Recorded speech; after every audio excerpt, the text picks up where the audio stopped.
पहले आपने गाड़ी लौटा दी, उसके बाद अपना घर भी दे दिया। सवाल ये है कि किरोड़ीलाल मीणा मंत्री हैं कि नहीं है?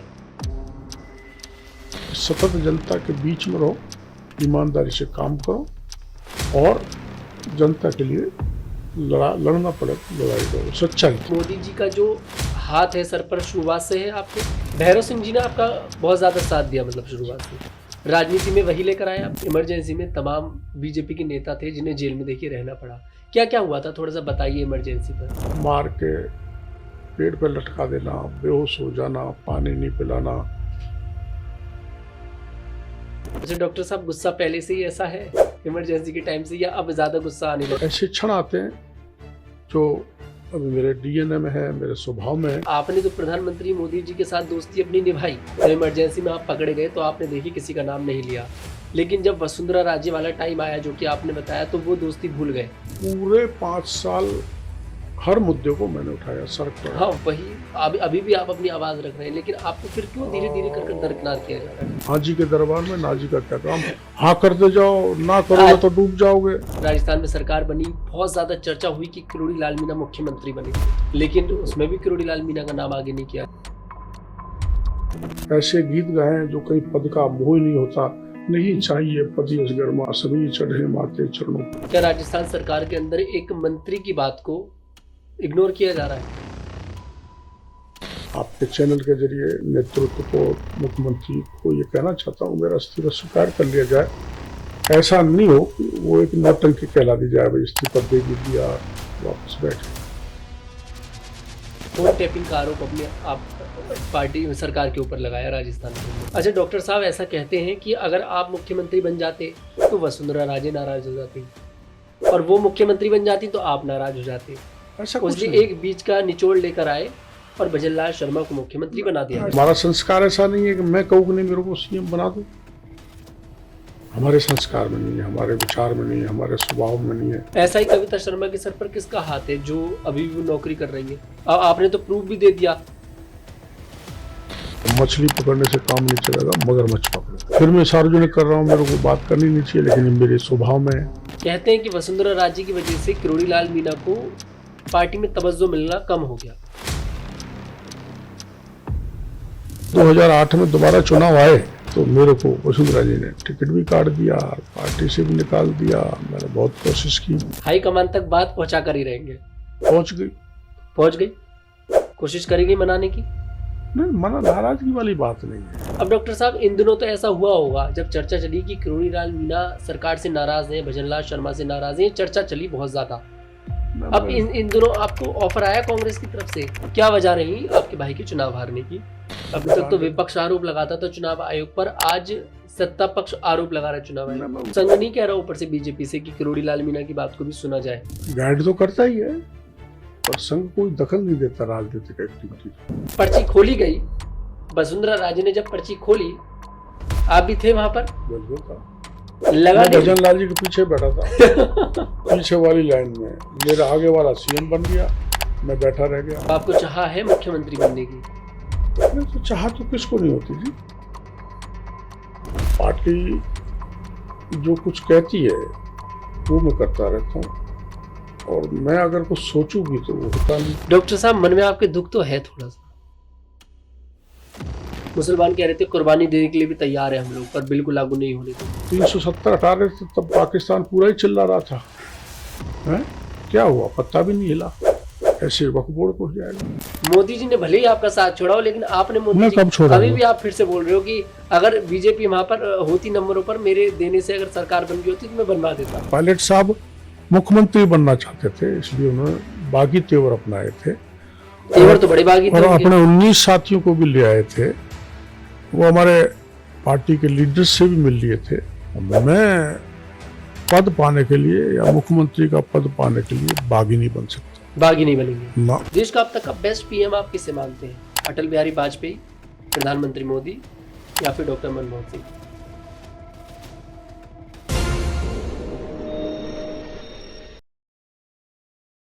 यूं तो आपने राजस्थान के अंदर तमाम नेताओं के नाम सुने होंगे जो सुर्खियों में रहते हैं, लेकिन राजस्थान के अंदर एक ऐसे नेता भी हैं जिन्होंने हमेशा अन्याय के खिलाफ अपनी आवाज उठाई है।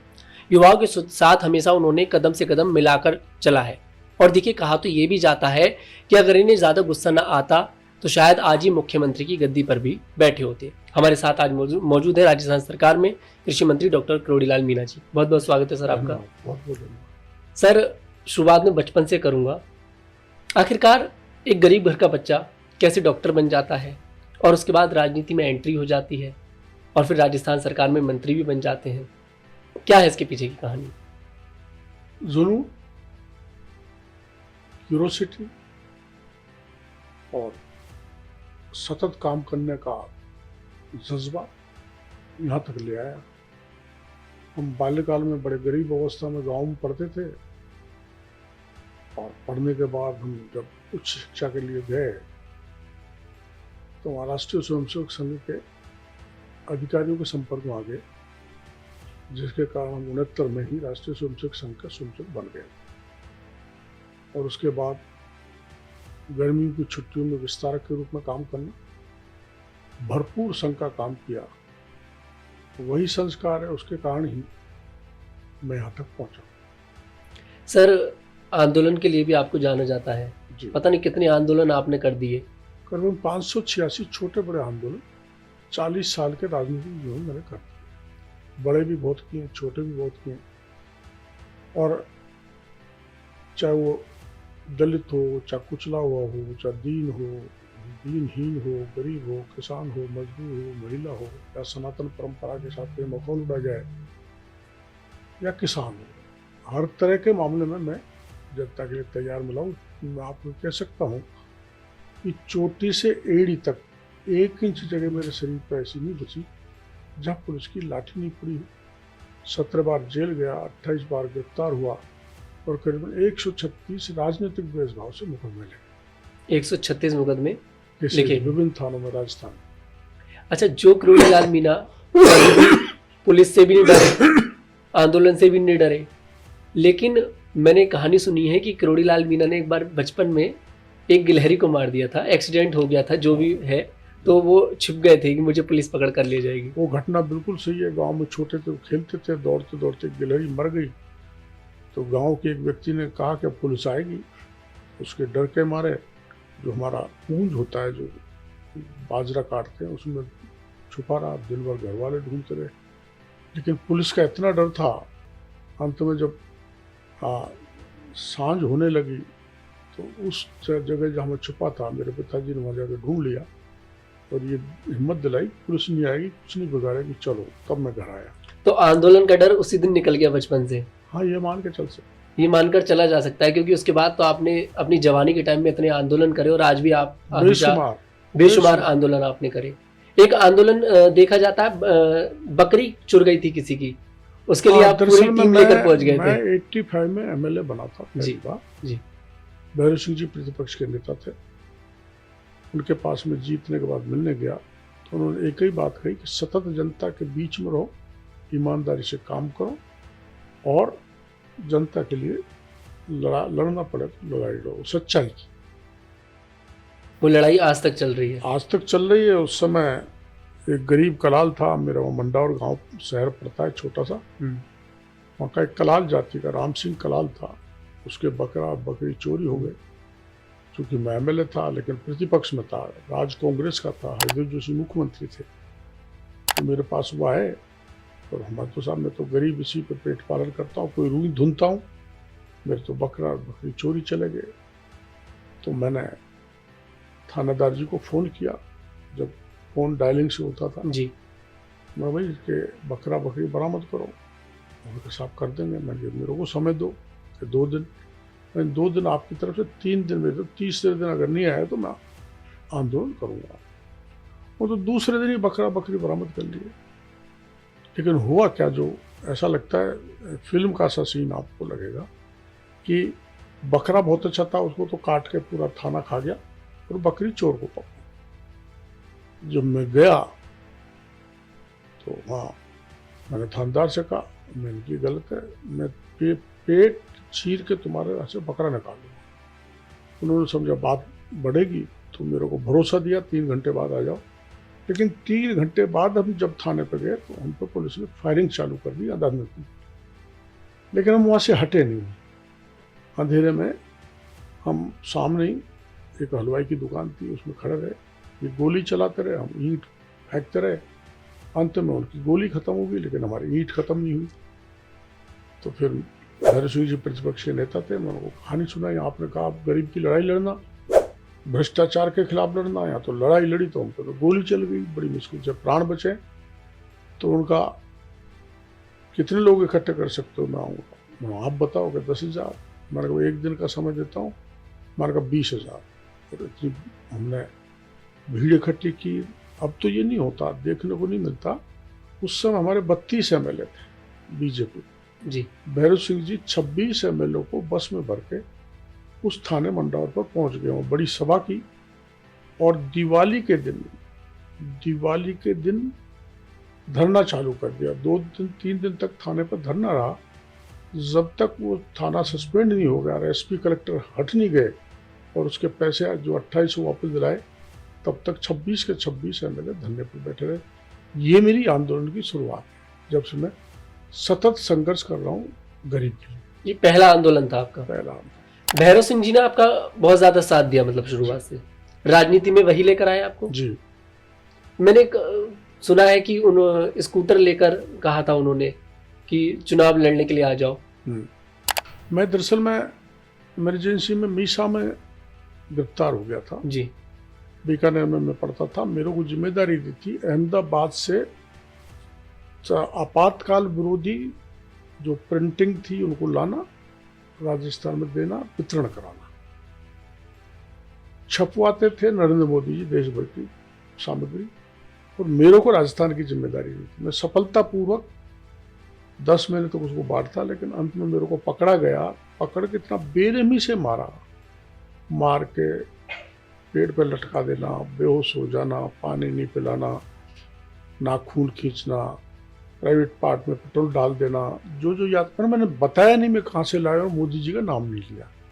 इतनी सारी अंगुली मेरी। मोदी जी से दोस्ती मतलब पुरानी है आपकी? हाँ, तब की है। मैं वो छपी हुई सामग्री लाता था आपातकाल विरोधी और यहाँ वितरित करता था। तो उस समय मैं अंत में पुलिस ने पकड़ के मेरे इमरजेंसी में जेल में डाल दिया था जी। तो सभी बड़े नेता उस समय के मेरे को जानते थे, इसलिए भैरव सिंह जी ने मेरे को बुलाया और कहा कि आप चुनाव लड़ो। वो 80 का समय था, तब मेरे को संघ ने मना किया था, लेकिन भैरव सिंह जी कि मैं टाल नहीं सका। उन्होंने चुनाव लड़ा पहला 1980 में, और मैं मात्र 16 वोटों से हारा, जब मेडिकल कॉलेज में निकल के आया था। जेल में कितने समय रहते इमरजेंसी में आप? मैं जेल में रहा था करीबन 7 महीने। 7 महीने। संघ से कब जुड़े थे? संघ से 69 में, जब मैं 9वीं क्लास में महुआ में पढ़ने आया था। मेरे गांव से 16 किलोमीटर दूर है, सेकेंडरी स्कूल वहीं थी। वहीं आप जुड़ गए थे? वहाँ जुड़ गए थे। फिर वहीं मेरे को शुरुआत में जिम्मेदारी 2-4 महीने बाद संघ की शाखा की मुख्य शिक्षक की दे दी, बाद में कार्यवाह की दे दी, भाग कार्यवाह की दे दी। ऐसी जिम्मेदारियां बढ़ती गई। मैंने सुना है जो आपका कॉलेज था, आपने वहाँ जब अपना एडमिशन लिया MBBS के लिए, तो आप संघ की शाखाएं लगाते थे वहाँ पर? हाँ, शुरुआत करी थी आपने? हाँ, मैं शुरुआत तो मैं यहाँ जब 9वीं क्लास से आ गया था, लेकिन वो मेडिकल कॉलेज में हमारे 4 हॉस्टल है जिनके बीच में टीला होता था जी। वहाँ मैंने संघ की शाखा लगाई थी। उस समय कॉलेजों में देश की सबसे बड़ी शाखा थी मेडिकल कॉलेज बीकानेर जी।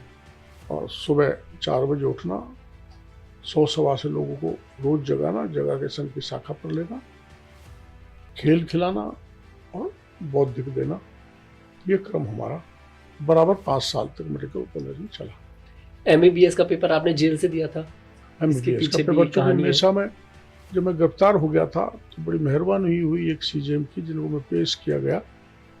CJM ने पुलिस को डांटते हुए क्या दोष है कि साहब ये राष्ट्रद्रोही का काम कर रहे हैं, इसलिए हमको गिरफ्तार किया। क्या राष्ट्रद्रोह है? कोर्ट ने बहुत उनको कहा।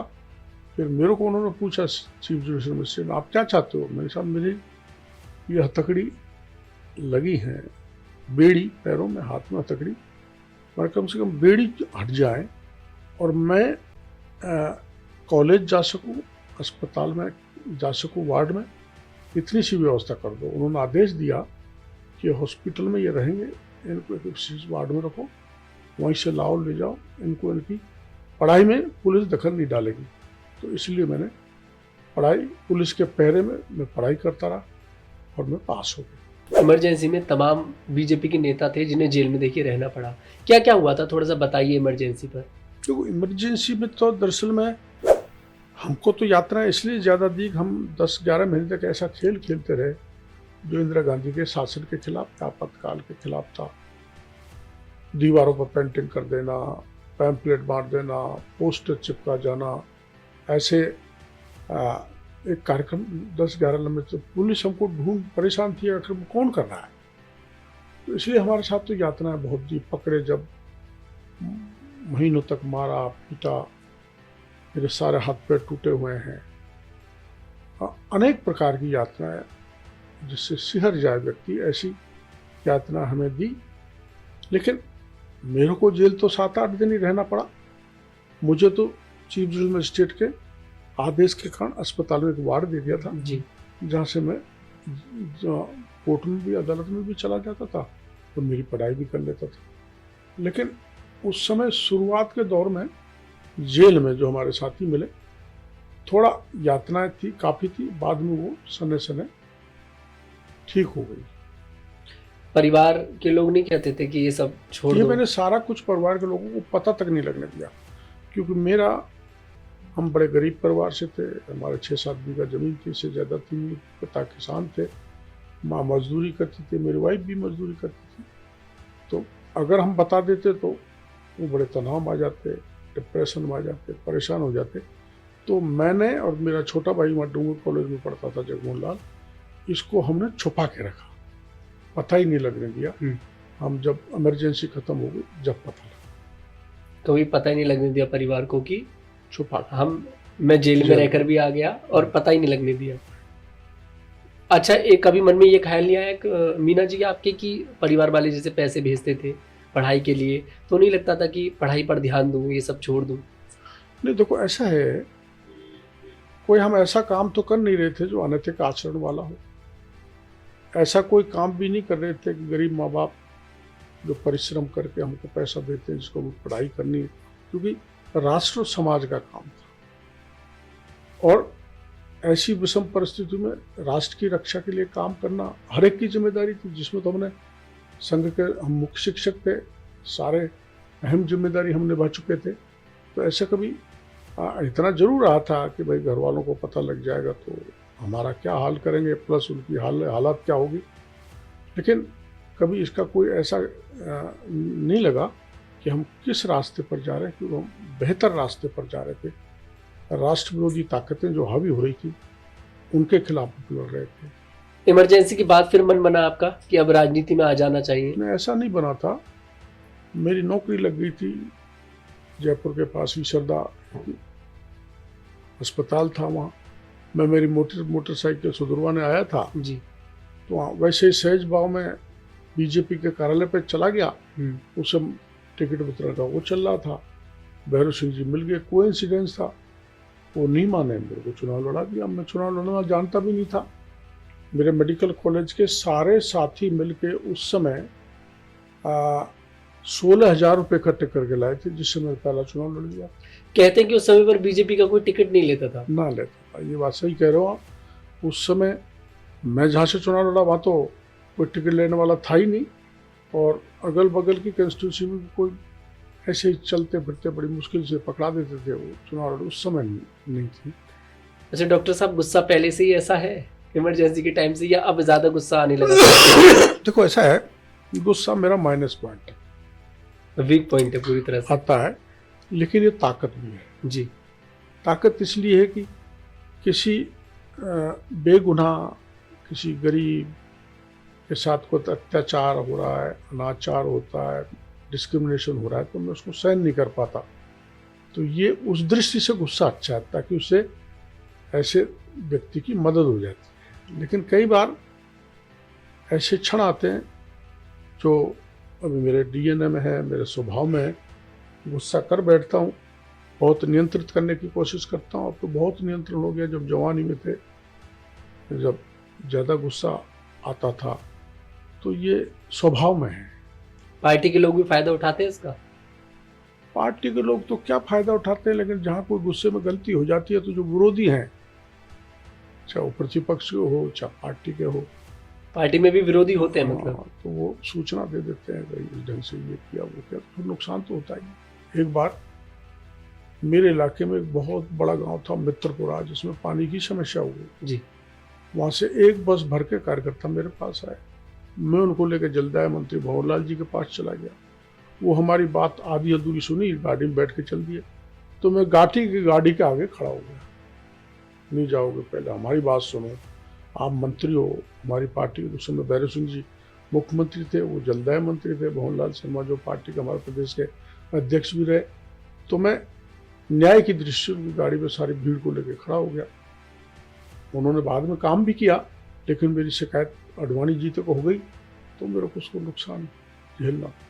पर मैं अपने एक इतने बड़े गांव को पेयजल दिलाने में सफल हूँ। रुके नहीं कभी आप? ना, आज भी नहीं रुक रहे? आज भी नहीं रुके। डॉक्टर साहब, कुछ नामों पर चर्चा करते हैं। सबसे पहले नाम प्रधानमंत्री मोदी जी का ही आएगा। प्रधानमंत्री हैं और पार्टी के इतने बड़े नेता हैं। आप बता रहे हैं कि आप इमरजेंसी का जब समय था तब आप अहमदाबाद जाते थे और उस दौरान आपकी उनसे मुलाकात होती थी। तो मोदी जी का जो हाथ है सर पर शुरुआत से है आपके? नहीं, देखो ऐसा है, मेरा परिचय तो पहली बार जब इमरजेंसी में हुआ, क्योंकि वो सामग्री प्रिंट कराते थे, हम लाते थे, मेरे को राजस्थान की जिम्मेदारी थी, तब का परिचय है। लेकिन उनको ये जानकारी भी है कि मेरे को खूब यातनाएं दी, लेकिन मैंने उनका नाम नहीं बताया, न जगह बताया। मेरे बीच में कुछ संबंध वसुंधरा जी से बिगड़ गए थे, तो उन्होंने मेरे को पार्टी से, उस पर भी मैं अभी आगे बात करूंगा, पार्टी से निकाल जी दिया था। जी। तो निकाल दिया था, तो मैं एक निर्दलीय चुनाव लड़ा विधानसभा का, लोकसभा। तो मैं निर्दलीय चुनाव जीत के आ गया। बीजेपी कांग्रेस की जमानत जब्त हो गई दौसा से, 1,48,000 की लीड से मैं निर्दलीय जीत के आ गया। उस दौरान मोदी जी मेरे को कई बार बुलाया, विशेषकर सद्भावना मिशन में उन्होंने मेरे को बुलाया और मैं गया, उनका सम्मान करके आया, भाषण भी देके आया, भविष्यवाणी भी करके आ गया। कोई ब्राह्मण पंडित तो हूँ नहीं, लेकिन आपको दिल्ली इंतजार कर रही है, आप प्रधानमंत्री बने, देश को प्रगति की तरफ ले जाएं। वो उस मिशन में भाषण भी देखे। तो परिचय पुराना है। प्रधानमंत्री बनने के बाद मिलना जुलना कम रहा है, लेकिन परिचय खूब अच्छा है। डॉक्टर साहब, इस बात का निष्कर्ष तो ये निकला कि आपने तो प्रधानमंत्री मोदी जी के साथ दोस्ती अपनी निभाई। जब इमरजेंसी में आप पकड़े गए तो आपने देखिए किसी का नाम नहीं लिया, लेकिन जब वसुंधरा राजे वाला टाइम आया जो कि आपने बताया, तो वो दोस्ती भूल गए। नहीं, भूले नहीं। क्या है दरअसल में, उन्होंने मैं जब 2009 में गया, सद्भावना मिशन 2010 में था शायद जी, तो मेरे को उन्होंने कहा याद रखना, आप भूल मत जाना मेरे को, वरना मेरे स्वभाव में नहीं मैं किसी को भूलूं। एक बार जो हो गई मित्रता या परिचय तो मैं नहीं भूलता हूँ। तो तुम्हें तो बिल्कुल नहीं भूला, वो भी नहीं भूले, मेरे को याद करते रहते हैं, मिलते रहते हैं, जुलते रहते हैं। ऐसा नहीं है कोई प्रधानमंत्री जी ने। हाँ, ये बात जरूर है, जब वसुंधरा जी मुख्यमंत्री थी, वो गुजरात के मुख्यमंत्री थे, तब मैंने संपर्क किया था। सीधा उनसे तो नहीं हुआ, वाया मीडिया के मेरे को पार्टी में मिला लो, टिकट दे दो। पर वो पता नहीं उस समय वो कुछ क्यों नहीं कर पाए, तो मैं निर्दलीय लड़ लिया। अब मोदी जी तो समय समय पर भूलते चले गए किरोड़ी लाल मीणा के लिए। अब देखिए राजस्थान में सरकार बनी, बहुत ज्यादा चर्चा हुई कि किरोड़ी लाल मीणा मुख्यमंत्री बनेंगे, लेकिन उसमें भी किरोड़ी लाल मीणा का नाम आगे नहीं किया गया। ऐसा है कि पूरे 5 साल हर मुद्दे को मैंने उठाया सड़क पर। हाँ, वही अभी भी आप अपनी आवाज रख रहे हैं, लेकिन आपको फिर क्यों धीरे धीरे कर दरकिनार किया जा रहा है? वो जो है, देखो हमारे पार्टी में सामूहिक निर्णय होता है जी। पार्टी सोच समझ के जिसको भी नेतृत्व देना चाहती है उसको दिया जाता है। वही हमारे राजस्थान में हुआ है। भजनलाल जी को मुख्यमंत्री बना दिया, जवान है, युवा है, ऊर्जावान है, काम कर रहे हैं। तो पार्टी का जो फैसला है सर्वोपरि। आप जानते हो, हम तो राष्ट्रीय स्वयंसेवक संघ की शाखा पे ऐसे गीत गाए हैं जो कहीं पद का मोह ही नहीं होता। नहीं चाहिए पद यश गर्मा, सभी चढ़े माँ के चरणों। तो पद महत्वपूर्ण नहीं रखता, आदमी अपने कृतित्व से, कार्य से जो कद बनाता है वो महत्वपूर्ण होता है। पद महत्वपूर्ण नहीं होता मेरी नज़र में, और जो पार्टी का निर्णय है वो सर्वोपरि है। अब पद महत्वपूर्ण नहीं होता इसलिए आपने इस्तीफा सौंप दिया मेरा सरकार के इस्तीफा लिए। का कारण दूसरा था। इस्तीफा का जो मेरा कंस्टिट्यूंसी, मतलब 7-8 पार्लियामेंट कंस्टिट्यूंसीज में मेरा बड़ा सघन संपर्क है जनता से, नज़दीक, या वहाँ मैक्सिमम मैंने आंदोलन किए। तो मैंने लोकसभा चुनाव में 2024 में ये कह दिया था कि अगर ये सीट नहीं जीते 200 में करौली तो मैं मेरा मंत्री पद त्याग दूँ। अब उन्होंने चुनाव उठाने के लिए कहा, स्ट्रेटेजी का एक हिस्सा था, लेकिन हम वो सारी सीटें हार गए ईस्टर्न राजस्थान। तो मैं जो कहता हूँ वो करता हूँ, इसलिए मैंने मंत्री पद से इस्तीफा दे दिया। अभी भी इस्तीफा चल रहा है, 9 महीने हो गए, मुख्यमंत्री ने स्वीकार नहीं किया। राष्ट्रीय अध्यक्ष जी नड्डा जी ने मेरे से बात की थी, मुख्यमंत्री ने भी 2-3 बार बात की है, लेकिन चूंकि मैंने पब्लिक के बीच में कह दिया तो मेरी नैतिक जिम्मेदारी बनती है कि मैं मंत्री पद पर नहीं रहूँ। अब पहले आपने गाड़ी लौटा दी, उसके बाद अपना अपना घर भी दे दिया। अब सवाल यही है कि किरोड़ी लाल मीणा मंत्री हैं कि नहीं है, विपक्ष भी जानना चाह रहा है इस बात को। देखो ऐसा है, ये बात सही है कि मैंने सरकारी गाड़ी उपयोग में नहीं ले रहा, और घर मेरे को अलॉट हुआ वो खाली नहीं हुआ। वो इसलिए निरस्त करवाया कि कहीं बिना बात मेरे पर कोई किराए लगे मेरे फर्नीचर के, इसलिए उसमें कोई स्ट्रेटेजी नहीं है जी। पर मैं तो अब भी चाहता हूँ आपके चैनल के जरिए नेतृत्व को, मुख्यमंत्री को ये कहना चाहता हूँ, मेरा इस्तीफा स्वीकार कर लिया जाए। ऐसा नहीं हो कि वो एक नौटंकी कहला दी जाए, भाई इस्तीफा दे दिया वापस बैठ। क्यों स्वीकार नहीं कर रही पार्टी इस्तीफा? मुख्यमंत्री क्यों स्वीकार नहीं कर रहा? अगर एक मंत्री खुद इस्तीफा सौंप रहे हैं, पद छोड़ना चाह रहे हैं। 3 बार दे दिया, 4-5 बार मिलके कह दिया, अब वो क्यों नहीं कर रहा? वो तो वही बताएंगे, लेकिन चूंकि मैं जनता के बीच में बोल चुका हूँ जी, तो मैंने तो इसकी पालना करनी है। अब मेरे को आज प्रदेश अध्यक्ष मदन राठौड़ जी ने बुलाया है, वो कल प्रधानमंत्री जी से मिले थे, मैं मिलने जा ही रहा हूँ, देखेंगे वो क्या निर्देश देते। फोन टैपिंग का आरोप अपने आप पार्टी सरकार के ऊपर लगाया राजस्थान के अंदर। देखो ऐसा है, मैं जहाँ कहीं जाता हूँ वहाँ CID मिल जाती थी अब भी, और मेरे को, मैंने जितने भी मुद्दे उठाए ना बिना प्रमाण के नहीं उठाए। आप राजस्थान से फीडबैक ले सकते हैं, तो भ्रष्टाचार का मिटाया हो, चाहे पेपर लीक का, कोई भी मुद्दे उठाए सब प्रमाण सहित मैंने उठाए, इसलिए वो मैं कामयाब भी रहा, उन पर कार्रवाई भी हुई।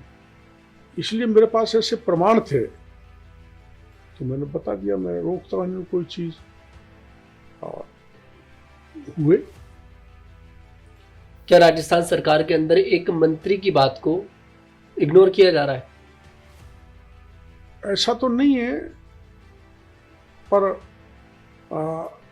ध्यान भी नहीं दिया जा रहा। जैसे मेरे को लगता है ऐसा कि जैसे सामूहिक निर्णय होना चाहिए, ऐसा कोई ग्रुप अभी विकसित नहीं हुआ जो सब 5-6 प्रमुख बैठ के निर्णय लें। अच्छा, डॉक्टर साहब ऐसा कहते हैं कि अगर आप मुख्यमंत्री बन जाते तो वसुंधरा राजे नाराज हो जाती, और वो मुख्यमंत्री बन जाती तो आप नाराज हो जाते। ऐसा कुछ उसने नहीं, एक बीच का निचोड़ लेकर आए और भजनलाल शर्मा को मुख्यमंत्री बना दिया गया। ऐसा कुछ नहीं था।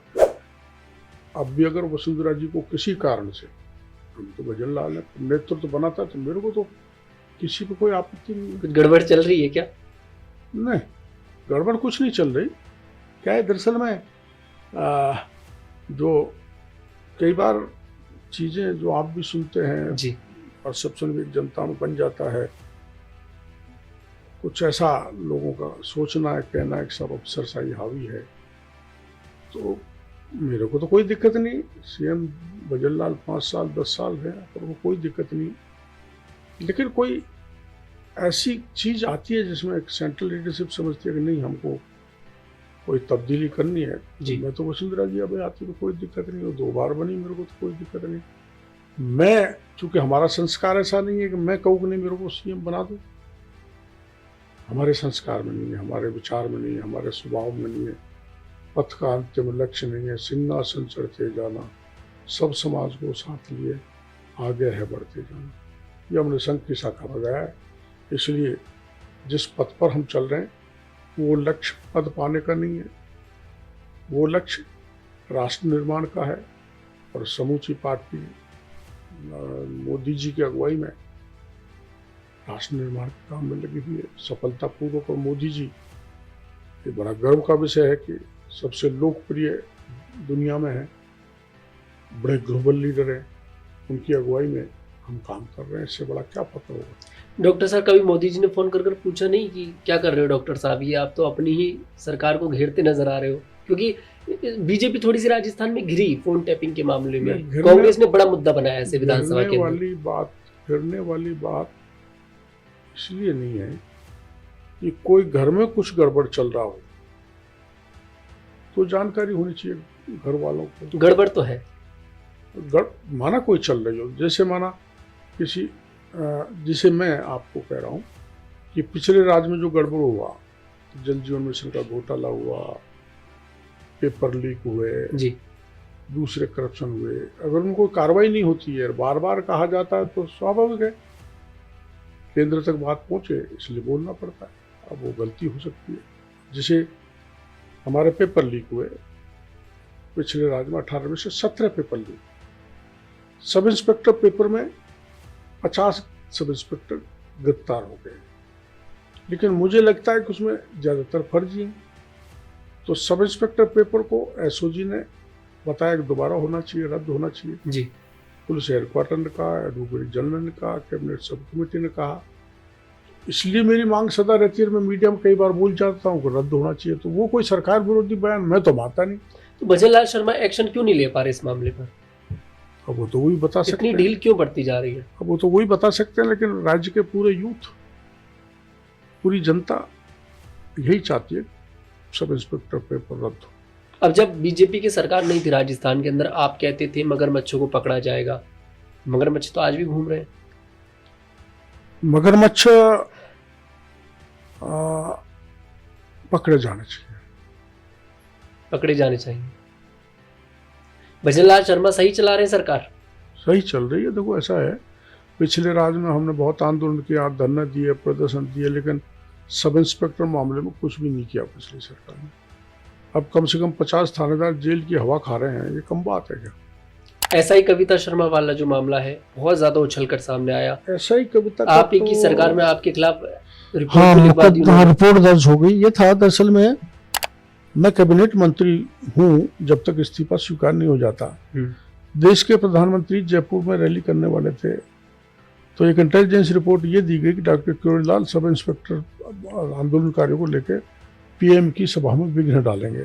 How it is possible? Cabinet मंत्री, वो भी सरकार संघ का डेडिकेटेड, वो भी अपने दोस्त के खिलाफ। हाँ, वो भी हमारे दोस्त के खिलाफ। लेकिन ऐसी रिपोर्ट बनी तो जो बच्चे थे उनको पुलिस रात में गिरफ्तार करने लग गई।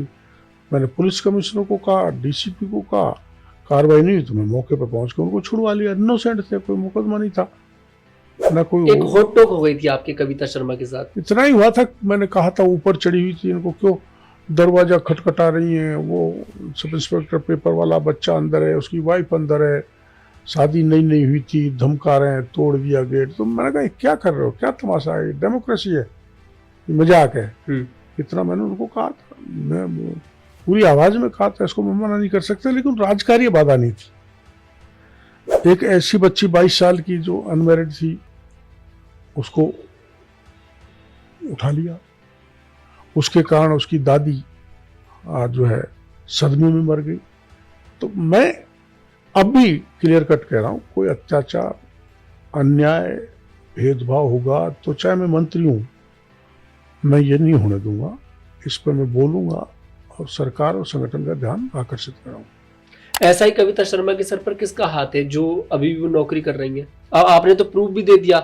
देखो, मैंने इतने प्रूफ दे दिए है। डीसीपी की 2 जांच, डिसिप्लिनरी एक्शन लिया जाए करप्शन और दूसरे मामलों की, और कमिश्नर से बाहर इसको लगाया जाए, वो भी नॉन फील्ड। 2 जांच, 1 मुकदमा, ये मैंने बताया सार्वजनिक रूप से। लेकिन वो तो अभी अच्छे थाने पर लग गई। ये तो मुखिया का सोचना है, ऐसा क्यों कर रहे हैं? आप कभी मिले तो पूछना।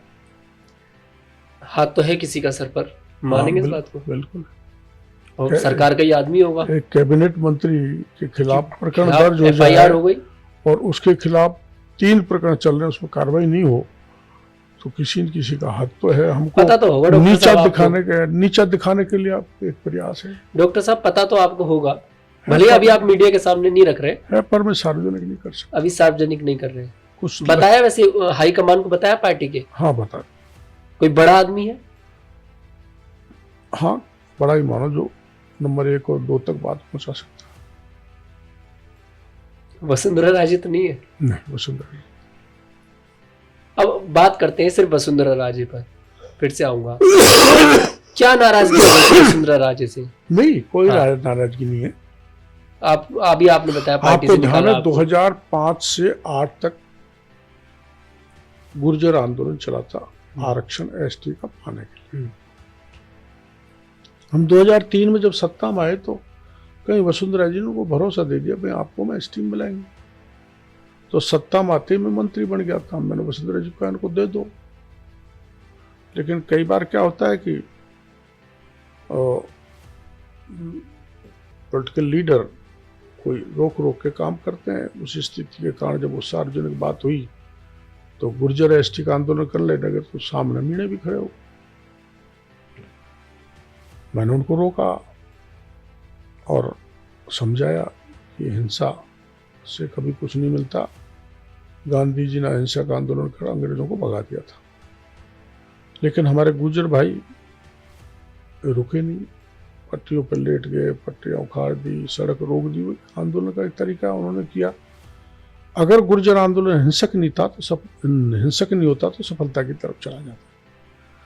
तो मैंने वसुंधरा जी से कहा था हिंसा रोको। उसके कारण वो नाराज भी हो गई। अपने लोगों के लिए मुख्यमंत्री से नाराजगी ले लिया आपने? हाँ, प्लस कह सकते हैं? हाँ, प्लस अपने लोगों के लिए। और कोई मेरा कारण नहीं था वसुंधरा जी से नाराजगी का। और इस कारण जब 2008 में दोबारा चुनाव आए तो मेरे को वसुंधरा जी ने टिकट भी काट दिया, पार्टी से भी निकाल दिया। मैंने बहुत कोशिश की। अब चूंकि राजनीति में रहने के लिए वसुंधरा जी के हाथ में था सब कुछ। हाँ, वसुंधरा जी मुख्यमंत्री थी। तो अब टिकट देना, पार्टी से निकालना तो हाईकमान प्रदेश अध्यक्ष और बीजेपी उस दिन राष्ट्रीय अध्यक्ष उस समय राजनाथ सिंह जी हुआ करते जी।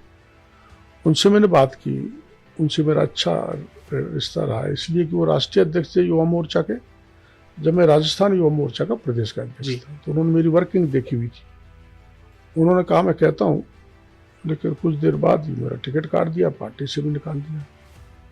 मैं पार्टी छोड़ के नहीं गया, मैंने कोई ऐसा काम नहीं किया कि अनुशासनहीनता हो, लेकिन मुख्यमंत्री जी का निर्णय था, हम बाहर हो गए, टिकट भी कट गए। कोई टिकट काट देते, टिकट मेरे लोकसभा में 4 बार कटे, लेकिन मैं विचलित नहीं हुआ। पार्टी से कभी नहीं निकाले गए? निकालना नहीं चाहिए था, निकाल दिया। तो ये तो वाली बात हो गई कि नंबर ब्लॉक कर दिया। हाँ, इंसल्ट सी फील होती है कि यार हमने इस पार्टी के लिए इतना दिया, इमरजेंसी से पहले से इस पार्टी के साथ खड़े रहे और उस पार्टी ने हमारा साथ छोड़ दिया। हाँ, हटा दिया, भगा दिया, निकाल दिया। उसके बाद आपने कांग्रेस को समर्थन कर दिया। जीते तो आप? नहीं, मैंने कांग्रेस को समर्थन नहीं किया। हम 6 लोग जीते थे निर्दलीय। उस समय कांग्रेस को 97 मिले थे और इंस्टेबिलिटी नहीं हो, इसलिए हमने उनको समर्थन दे दिया। हाँ, मतलब समर्थन आप निर्दलीय लड़े, जीता क्यों ही, लेकिन बाद में आप इसलिए कि सरकार की तरफ ज्यादा जाना बेहतर समझा। बीजेपी 77 पटक गई थी, सरकार बनाने की स्थिति में थी नहीं, उनको आवश्यकता थी राजस्थान में स्थायी बना रहे सरकार, इसलिए हमने सपोर्ट दिया। कोई न तो पहले समझौता था, न बाद में कोई कांग्रेस से हमने लिया। आपने एक बार वसुंधरा राजे पर यह आरोप लगाया था कि उन्होंने आपके राजनीतिक करियर पर ब्रेक लगा दिया, भरतपुर में बोले थे आप। तो ऐसा है, मैं सतत सेवा कर रहा हूँ ईमानदारी से, और विचारधारा को मजबूत कर रहा हूँ। तो थोड़ी सी नाराजगी के कारण मेरे को पार्टी से निकाल दें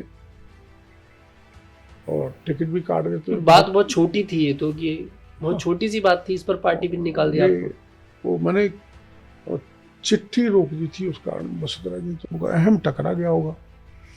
इसलिए निकाल दिया। कहते हैं कि वसुंधरा राजे की वजह से किरोड़ी लाल मीणा को पार्टी में तवज्जो मिलना कम हो गया। चलता रहता है ये तो खास अब आपको भी लगता है ना? चलता रहता है। कब हम मुखिया बन जाते तो हम भी कुछ ना कुछ थोड़ा बहुत तो करते हैं, ये रूटीन की लेकिन चीज़ ऐसा है। तो नहीं कराते जिस व्यक्ति ने लेकिन शुरुआत की, वसुंधरा उसे जी पार्टी से ने- नहीं निकलवाते। वसुंधरा जी ने मेरे को मंत्री कैबिनेट बनाया सबसे पहले, और शुरू में खूब सुनती थी, काम करती थी, लेकिन बाद में हमसे गलती हुई आरक्षण के मामले में, इसलिए दिन देखने पड़े। डॉक्टर साहब, आपने गहलोत और वसुंधरा राजे दोनों जब मुख्यमंत्री थे, दोनों के अंडर रहकर काम किया, कौन बेहतर मुख्यमंत्री आपको लगा? वसुंधरा जी वसुंधरा जी। तो विजनरी, दूरदर्शी और जबरदस्त प्रशासनिक क्षमता। राष्ट्रीय अध्यक्ष बनेंगे इस बार पार्टी की? मैं इसमें कमेंट नहीं कर सकता। लायक है? वो तो सेंट्रल लीडरशिप समझती है कौन लायक है कौन नहीं है, वही तय करेंगे, इसमें मैं कमेंट नहीं कर सकता। अब बात करते हैं भजनलाल शर्मा पर। प्रदेश के मुख्यमंत्री हैं, फोन टैपिंग पर हमने पहली बात कर लिया, आपने बड़ा आरोप सरकार के ऊपर लगा दिया। क्या दिक्कतें आ रही हैं मैं भजनलाल शर्मा? आरोप नहीं लगाया, मैंने एक हकीकत जानकारी बताइए। दी। मैंने कहा जान नहीं होना चाहिए, गड़बड़ है, वो आरोप नहीं है। ठीक है, हकीकत बताइए। आप लोग समझते हैं सरकार विरोधी नहीं, अंदर घर में क्या गड़बड़ हो रहा, हाँ ये बात सही है, मेरे को उचित मंच पे रखना चाहिए, ये मेरी गलती। जी डॉक्टर साहब, भजनलाल शर्मा को क्या अड़चनें आ रही हैं सरकार चलाने में? कोई नहीं आ रहे। पेपर लीक के मामले अभी भी 50 थानेदार गिरफ्तार कर लिए। 50 थाने, बढ़िया सरकार चला रहे हैं भजनलाल शर्मा। हाँ खूब दौड़। संबंध कैसे है आपके उनसे? हमारे तो सबसे ठीक रहते हैं। सरपंच चाहे वसुंधरा जी थी, चाहे भजनलाल जी हैं, कोई सामने वाले कई बार संबंध बिगाड़ देते हैं, बस ये हम नहीं बिगाड़ते। आपने विधानसभा में भी जाना थोड़ा सा कम कर दिया। नहीं, मैं जा ही नहीं रहा बजट बिल्कुल ही नहीं जा रहे ना, इस सेशन में तो गया ही नहीं, बजट सत्र में तो आप गए नहीं बिल्कुल। बिल्कुल नहीं गया। क्यों, ऐसा क्यों किया डॉक्टर साहब? मैंने इसलिए किया कि भाई जितने मुद्दे पिछले राज में हमने उठाए उन पर पुख्ता कार्रवाई हो। मछली पकड़ने से काम नहीं चलेगा, मगरमच्छ पकड़ो। अब फिर मैं सार्वजनिक कर रहा हूँ, मेरे को बात करनी नहीं चाहिए, लेकिन ये मेरे स्वभाव में है। भाई जो भ्रष्टाचार का मामला, चाहे जल जीवन मिशन का हो, चाहे DOIT का हो, चाहे सनातनी आमागढ़ का प्रकरण हो, चाहे पिछले राज में हम पे मुकदमे लगे हों, चाहे पेपर लीक हो, सब मामलों में हम कार्रवाई चाहते थे। जी, कार्रवाई इस दृष्टि से हमने कि नाराजगी जो होता है परिवार से, भाई मैं इसमें घर में आऊंगा ही नहीं जब तक ये काम नहीं होगा, वो है साधारण बात। सदन में नहीं जाएंगे जब तक? नहीं, ऐसा तो नहीं है, लीडरशिप कहेगी तो जाएंगे, ऊपर से ऑर्डर आएगा तब।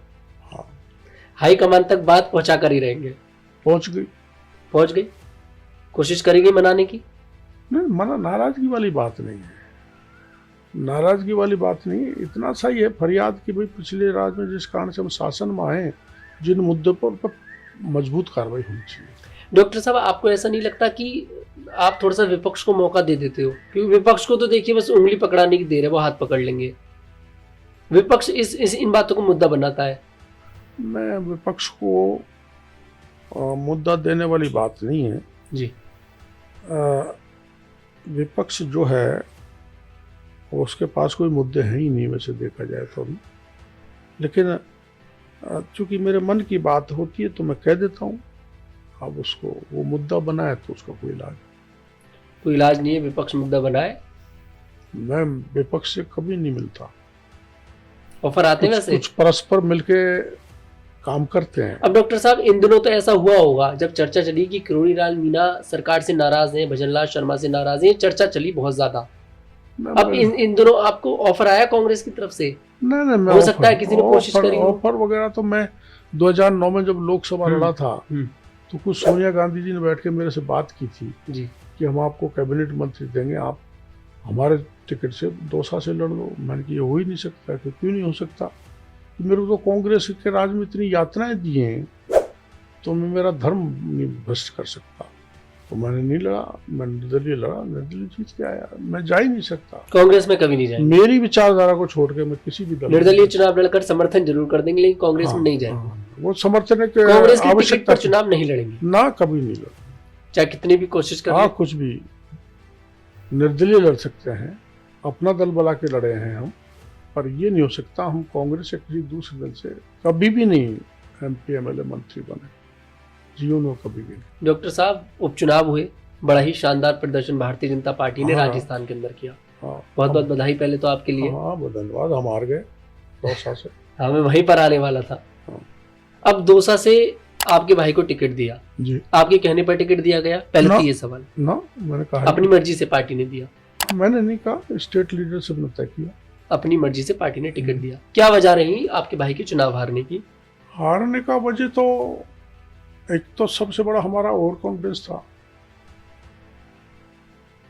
वो अगर नहीं होता तो चुनाव हारते नहीं। दूसरा, जो सबोटेज करने वाले थे उनकी गणित हमें पता नहीं लगी। छुरा फूका गया। तीसरा, पक्का भूखा गया, सरेआम भूखा गया। तीसरा, जो हमारा कोर वोटर था उन पर भारी पुलिस बल लगा, पैरामिलिट्री फोर्स लगी, पोलिंग पार्टी में भी पक्षपात हुआ। मतदान के एक दिन पहले हमारे पार्टी कार्यालय पर पुलिस पहुंच के ये सब किसके कहने पर होगी? कार्यकर्ताओं को उठा लाई, चुनावी कार्यालय से। ये सब किसके कहने पर हो सकता है? तो पार्टी का कोई बड़ा नेता होगा। पहले हमारे 100 कार्यकर्ताओं को विभिन्न थाने में उठा के लगी। मतदान के दिन कम से कम 57 कार्यकर्ताओं को उठा विभिन्न थानों पर डाल दिया। पर इसमें मैं ऐसा नहीं कहना चाहता कि इसमें मुख्यमंत्री है, नहीं कहते हैं, पर मैं इतना जरूर कहता हूँ, मुख्यमंत्री जी से भी कहा, प्रदेश अध्यक्ष के, जांच होनी चाहिए क्यों, जिसके कारण हम चुनाव हारे। जिन हमारे कोर वोटर्स में जहाँ 90% वोट पड़ते थे, वो पुलिस और पैरामिलिट्री फोर्स की व्यवस्था के कारण 60% पे। अब पुलिस किसकी बात मान सकती है? पुलिस तो सरकार की बात मानेगी या तो मुख्यमंत्री की बात मानेगी। चुनाव आयोग ने कुछ किया होगा। बीजेपी की नेता चुनाव, बात बड़ी अजीब लग रही है डॉक्टर साहब। और तो क्या बताऊंगा, बता क्या कारण समझ में नहीं आ रहा। पार्टी कार्यालय पर पुलिस जा रही है, हमारे कार्यकर्ता को उठाकर ले जा रही है, विभिन्न थानों में डाल रही है। अभी तक तो विपक्ष आरोप लगाता था चुनाव आयोग पर, आज सत्ता पक्ष आरोप लगा रहा है चुनाव आयोग। मैं यूं नहीं, मैंने कोई कारण मेरे को पता लग एक एजम्पशन लगा रहे हो कि हो सकता है। हाँ, पता करना चाहिए, ये मेरा कहना है। भीतरघात बहुत बुरी तरीके से हुई। बिल्कुल। रखी आपने बात पार्टी के सामने ऊपर? रख दी। सुनी गई? हाँ, सुन रहे। अब तो एक लंबा अरसा हो गया। हाँ। कब सुनी जाएगी? अब वो तो आप उनसे पूछो। मुझे मौका मिलेगा मैं जरूर पूछूंगा डॉक्टर साहब उनसे। आखिरकार किरोड़ी लाल मीणा के साथ इतनी ज्यादती क्यों की जा रही है? नहीं, कोई जाति नहीं, जाति क्या है, संघर्ष जीवन है डॉक्टर साहब। मैं ना, आदमी मजबूत नहीं होता, वो मैं कर रहा हूँ। मैं आपको बहुत अच्छे तरीके से फॉलो करता हूँ, इंस्टाग्राम पर भी, व्हाट्सएप ग्रुप जो है उस पर भी मैं ज्वाइन हूँ, और जो भी आपको लेकर कोई खबर रहती है तो मैं समझता हूँ मेरी कोशिश ये रहती है कि जल्द से जल्द मैं उसे पकड़ूं और उसे जनता के सामने रखूं। अब पिछले जब से उपचुनाव हुए हैं तब से समझ सकते हैं आप, तब से मैं देख रहा हूँ कि किरोड़ी लाल मीणा के जो सुर हैं वो पार्टी के साथ मिल नहीं रहे। ऐसी क्या बात, कौन सा सुर जो नहीं मिला? जैसे आपने दौसा में बोला कि हम भीतरघात की वजह से हारे, अपनी सरकार पर ही एक तरह से आरोप हुआ किसी नेता पे। नहीं, खुले में चाकू मारा ये बोला तो सरकार, खुले में चाकू तो कोई मार सकता है जी। जातीय समीकरण में गड़बड़ हो जाए उसमें हमारे आदमी भी। तो जिसने चाकू मारा वो ये चाहते थे कि जगमोहन मीणा न जीते, या फिर वो ये चाहते थे कि किरोड़ी लाल मीणा न जीते दौसा से? ये चाहते थे। किरोड़ी लाल मीणा से इतनी दुश्मनी है पार्टी की किसी नेता की? हाँ, क्योंकि आपने बिल्कुल भाई चुनाव लड़ा तो एक तरह से आप ही चुनाव लड़े। आपने कहा जाता है वहां पर भजनलाल शर्मा की एक रैली भी करवाई थी। हाँ, करवाई थी। उसके बावजूद भी कोई फायदा मतलब मिल नहीं पाया। मिला, सीएम के आने से तो वोट तो बढ़ता ही है ऐसे। लेकिन जो आपका कोर वोट था उसको रोका गया पैरामिलिट्री फोर्स लगाकर, और चाहे वो चुनाव आयोग ने किया हो या फिर पार्टी के किसी नेता ने किया हो। लेकिन किरोड़ी लाल मीणा के खिलाफ एक बड़ी साजिश जो है उपचुनाव में रची गई। अब लोकसभा चुनाव में आपकी सीटें कम हुई तो आपने उसकी जिम्मेदारी ले ली। लेकिन वहीं उपचुनाव में एक बड़ी जीत के साथ आप लोग आते हैं, तो यहाँ पर किरोड़ीलाल मीणा को कोई क्रेडिट पार्टी नहीं देती है, ऐसा क्यों? कौन से उपचुनाव? जो उपचुनाव हुए, उपचुनाव में तो पांच चार जीत गए, एक हार गए, तो क्रेडिट कहाँ से मिलेगा? खुद की हार गए। अब आपने बताया ना, अब आपके खिलाफ इतनी साजिश अगर रची जाएगी तो कैसे जीत जाएंगे? कोई भी पिछड़ जाएगा डॉक्टर साहब। दूसरी सीटों पर भी हमने प्रचार किया था, लेकिन हमारी सीट खो बैठे। कहते हैं वहां पर सचिन पायलट का बड़ा दबदबा माना जाता है, गढ़ है उनका। वो हमारा भी गढ़ है, उनका है तो हमारा। पायलट साहब के साथ बिल्कुल ऐसे है ना, कोई नहीं है, सब हमारे रिश्ते अच्छे हैं। उनके पिताजी के साथ बहुत अच्छे रिश्ते थे मेरे, और उनसे भी अच्छे। डॉक्टर साहब, लेकिन उन्होंने प्रतिष्ठा का सवाल बनाया था, पूरी कांग्रेस ने बनाया था। वहाँ डोटासरा जी भी गए थे जी, गहलोत साहब भी गए थे, पायलट साहब भी गए थे। सबने ये तय किया कि हमारी सत्ता को आउट करने वाला डॉक्टर किरोड़ीलाल है, चाहे बाकी की सब सीट हार जाए, लेकिन ये नहीं जीतने देनी है। ये कांग्रेस का फैसला था, तो उन्होंने भी जोर लगाया। मतलब पार्टी के लोग भी जैसे अभिमन्यु को चारों तरफ से घेर लिया, ऐसे किरोड़ीलाल मीणा को घेर लिया चारों तरफ से दौसा के अंदर। उपचुनाव के अंदर एक मामला और बहुत ज्यादा उभर कर सामने आया, नरेश मीणा का। क्या विचार है आपके नरेश मीणा पर डॉक्टर साहब? वो तो देखो, उन्होंने थप्पड़ मारा, उसको कोई हिंसा को कोई स्थान नहीं होना चाहिए राजनीति। ये मेरी मोटी मान्यता है। मैं जेल में उनसे मिलकर समझा भी आया, हालांकि जेल में जाने के बाद मेरे को डांट पड़ी ऊपर से। जो आरोपी हैं उनसे हम बनने कैसे चले गए, प्रोटोकॉल तोड़ दिया मैंने, इसलिए कि समझाऊं। तो वहाँ 52 अलग कार्यकर्ता थे, खुद वो थे, मैं उनको समझा के आया था।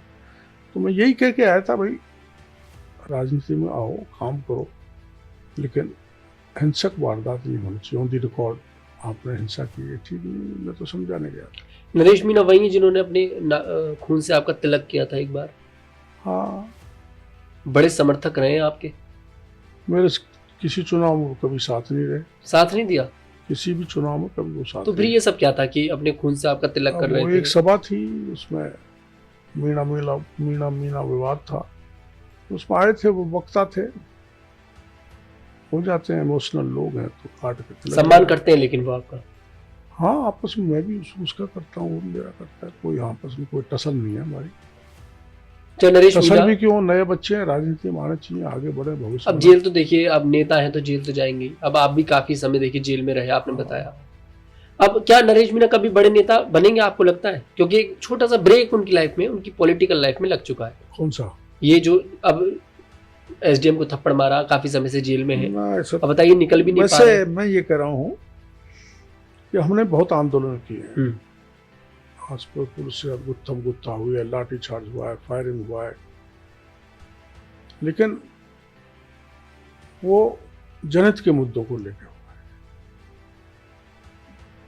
मैं मेरे लिए नहीं कुछ करता, जनता के लिए करते, जनता के लिए करता हूँ।